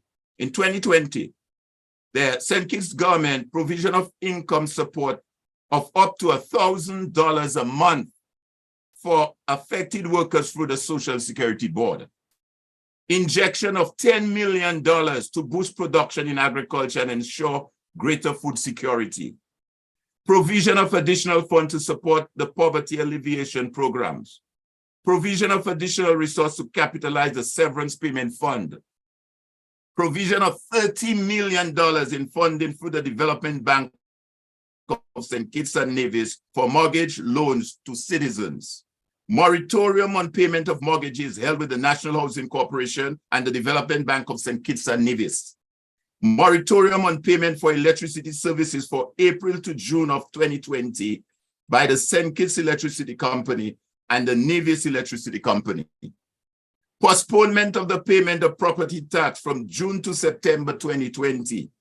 Reduction of the corporate income tax rate from 33% to 25% from April to December 2020 for businesses that retain at least 75% of their employees. Reduction of the unincorporated business tax rate by 50% from 4% to 2% from April to December 2020. Waiver of payment for the consumption of water from April to December 2020 for individuals affected by COVID. Waiver of payment for the consumption of water by farmers for 9 months, April to December 2020. That's St. Kitts. That's what they're doing with their CBIs. In 2021, well, there are a couple more in 2020, but I wouldn't even go into it. They have a program there in 2020 that is quite interesting. Continuation of a Fresh Start program with an injection of $5 million to provide access to capital of funds for small and medium-sized business projects. And they went on in 2021 and did more in St. Kitts to include the removal of tax and import duties until June 2021, a 25% reduction of corporate tax again. They gave another $5 million in stimulus over 2 years to boost production in agriculture and $15 million for the agricultural sector. They gave another $3 million above the amount provided in 2020, estimate to support poverty. That's St. Kitts. Listen to what Dominica give now. Listen to Dominica, by contrast. Dominica, extension of the deadline for filing personal and corporate income tax returns. So they don't even have a date on that. They just say extension of the deadline, no date. Extension of 3 months for payment of corporate income tax. Waiving penalties for businesses that enter into payment plans within 6 months of the new payment deadline. That's what Dominica is giving. No dollar value to that. Reduction in the corporate tax from 25% to 17% to companies that commit to continue to employ at least 80% of their staffing as of January 2020 for a period of 12 months. Reduction of 0% in the import duty and VAT. increased budgetary funding to the Ministry of Health and Agriculture. They don't even have a figure on that. So the increased funding is not saying, well, we'll give 10 million, 20 million, 5 million. Just vague, very vague. Again, not coming clean, not being transparent. Pay to small contractors and merchants with amounts owed by the government of Dominica 100,000 less, and income support to heads of family and single persons who are currently unemployed extended through June 2021. Again, no dollar value on that, Lofty. So you can see the contrast. St. Kitts got a lot of money from CBI. Dominica got a lot of money, but look at the contrast. Yeah. It's like night and day. Sure. So the people in Dominica need to ask the question when they say, well, we should not stop the program, we should continue to the program. The question remains, have you benefited from the program over the last couple of years? All right. Thank you, Alvin, for basically bringing those raw data across to us in terms of comparison here, Dominica and the St. Kitts and Nevis programs. What I would like us to do, Alvin, is go back to the live feed to take some of the persons listening and watching comments, because they too, they're part and parcel of the conversation. And then in the next 8 minutes, we have to bring it down to a wrap. All right. Martin John Baptist is saying, whoa, to St. Kitts and Nevis, I guess, based on the numbers that you just dished out there, Alvin. Tuao Williams is writing here, whoa. And for Dominica, nothing, nada. Why is this acceptable in Dominica? She's asking that all-important question. That's the question. Thelma Sylvester is watching. Good evening to you, ma'am, and your family at this time. Judy Berry, Royston, Francis, all of you guys are watching. Chris Martin says, love you. The only way you're going to get the water clear is to take the pigs out of the creek. I guess that is a powerball there, a parable there. Chris Martin is throwing in here, but we will understand. I think you read Julius Cobbett comments already, but I think it is worth reading again, in that he's asking, how about the housing program? How much of the CBI funds are used to finance the housing program? Peter Carbon, former Minister of Agriculture in the UDOLP's government, says here, income from the CBI has allowed the government to disregard good governance, and the quality of life has deteriorated. Absolutely. Harry Joe, you're watching as well. Adelaide Paul writes, let Dominicans think that it's only one set to stand up. Everyone, she says, will feel the wrath of this madness pretty soon. We have persons like Immersive Vigil, Thaddeus James, Lafoy Julian, Indira Telemark, Miranda Williams, Chiquito Thomas, Joe Benjamin, Coulson, Shilling for the Rights, and they're doing just fine without it. I guess that is the selling of the passports in St. Vincent. Julius Corbett just have a link there. He says, what control procedures are in place to protect the integrity of the program? The question is none. How are programs to be financed by CBI? None. Auditing and accounting. Who has supervisory responsibility over the reporting process? Seems to me these are the questions that must be answered. And you're absolutely right, Julius, because even last week, I pointed out where St. Lucia, as of 2021-22, has a report on the program. Yeah. A booklet, complete report on the program, audited and everything. So that's a good question. And that is the question that every Dominican need to ask themselves. Yep. Gertrude Abraham Dejan, you're watching as well. Roxas Benoit, JB, you're watching. John Harry, Dana, Philbert Peterson, Lovey, that is Attison Lovey, Kingdom Citizen, Brother Denver, Dublin, Margel Dura, Carla Guy, Thai Francis, McDonald Thomas, Brother Pat Corbett up there in the North area. I touched Adelaide already. Alistair Irish, Mali Ostri, John Alfred, Eliza Liz Gomes, Everlasting Peter, Owen Prosper, sorry. Vernie Vache, she says, Lofty, when it's nice, you got to play twice. I'm thinking that is the song of Brother Bob you're talking about. Jane Bernard, Brian Joseph writes here, it's time for change. Marina Charles says, tell them, Bob. Rosie Felix, you're watching as well. Theodora Anthony, Lauren Lestrade, Gandhi Deluge says, well said, Zach. Who else we have here? Watson Duvini, that is her millionaire. Watson Duvini, you're watching and listening as well. Brian Joseph writes back here, it's time we get scared out, or else there will not be a Dominica for the future. Martin John Baptist is saying the CBI program in Dominica benefits seems to be for the government and its inner circle. Inner circle, yes. Peter Carbon, I mentioned you already, brother. Carl Kofi James, you're watching as well.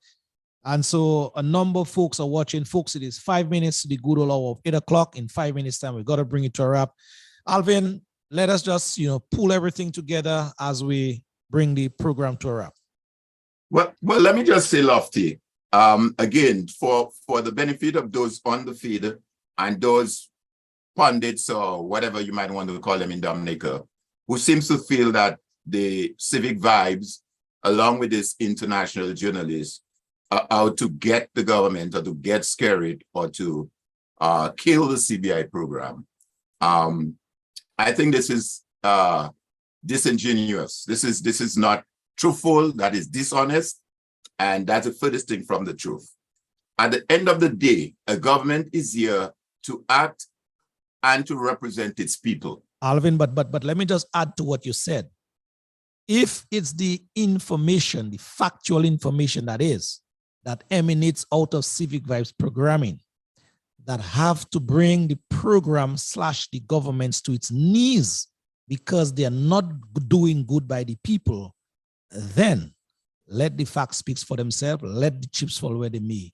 And I personally don't have a problem with that because the reason we are coming here every Sunday, Alvin, is to educate, is to inform. No. And what would all that information be without the necessary action be taken? No, I agree with you, Lofty. I 100% agree with you. What I'm saying is that the intention is not to go and to kill the program. The intention is to ask of the government, you are running a program, be transparent and tell us how the program is being operated. And like you said, if they're not transparent and there are problems with the program in terms of Dominicans not benefiting on the program, then yes, the program should be stopped. The program should be suspended. The government should get out of office and hand over the management of the country to someone or a group of persons that can manage Dominica. Because as I pointed out with the figures I shared a while ago, Dominica GDP, debt to GDP,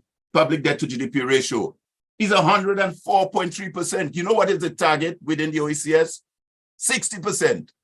It should be no more than 60%. And we are at 104.3% in terms of how much debt. So it means all the money that we have received from the CBI program is badly managed. We have run ourselves in debt. We have borrowed more than we can manage. And the country now is in debt compared to St. Kitts, where their public debt to GDP ratio is 61.1% as of last year. So they are right there on the target.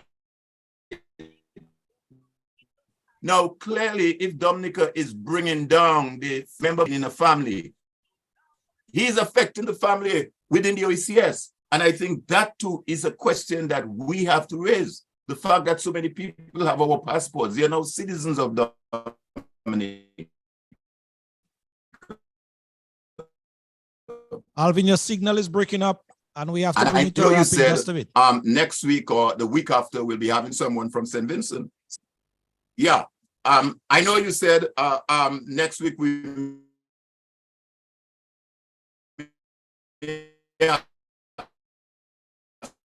somebody from St.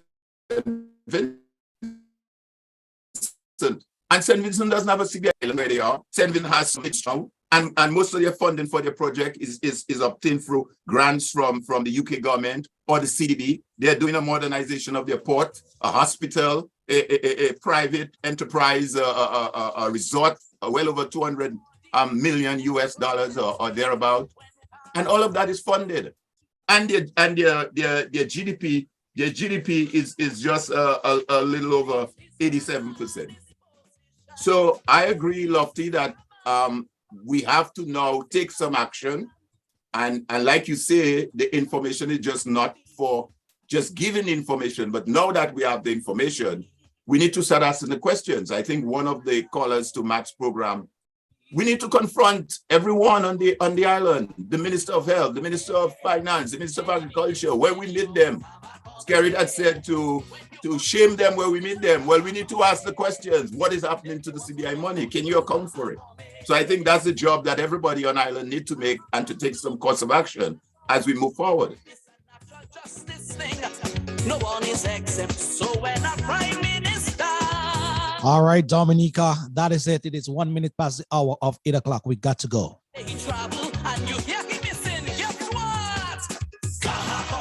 To all of you tuned in tonight with your eyes and ears, good evening to you in a very, very special way.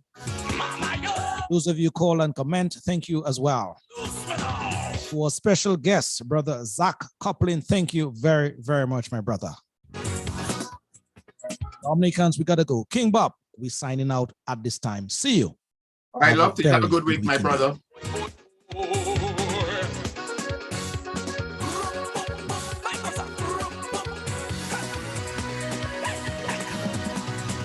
When you using your position to keep another person down or victimizing your fellow man just to please a politician. When you steal in your neighbor's things, you don't plant it, but you harvesting. You wondering how come you're stuck. It's karma and not bad luck. When you maintaining your position by supporting what is wrong, you will make money, yes, you will profit. But in the end, you can't go with it, Now you wondering,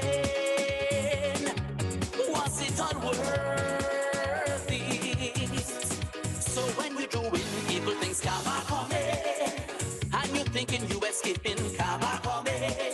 You win your case with the best lawyer, karma coming. No, for sure, it is not over, karma coming.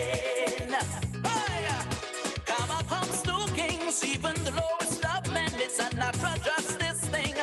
No one is exempt. So when a police officer brutalizing a protester, the day he take off that uniform that protecting him, guess what?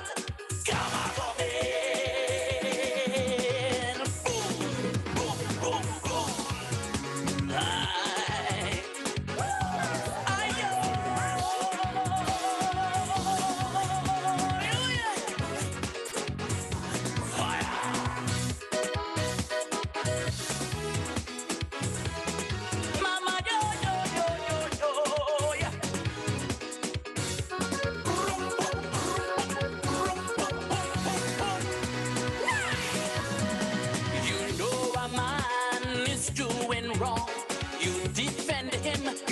Join him. You expect him to do good to you when bad is all he knows to do. So in all this evil going round, life holds one consolation. No one gets away with wrong. Nothing new under the sun. Men who chase after power and wealth, who think they're gods unto themselves.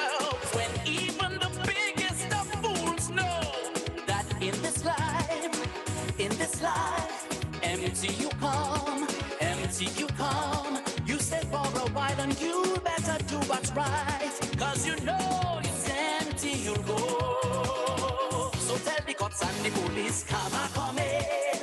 Those who dispense selected justice, karma coming. Tell the bias president, one day soon he stood with them, karma coming. Hey, karma comes to kings, popes and presidents. It's a natural justice thing. No one is exempt, so when a political party, through deceit and bribery, staying in power just to keep people suffering, guess what? Karma coming. All those who think they have power, karma coming. Any minute, any hour, karma coming. You win your case with the best lawyer, karma coming. No, for sure.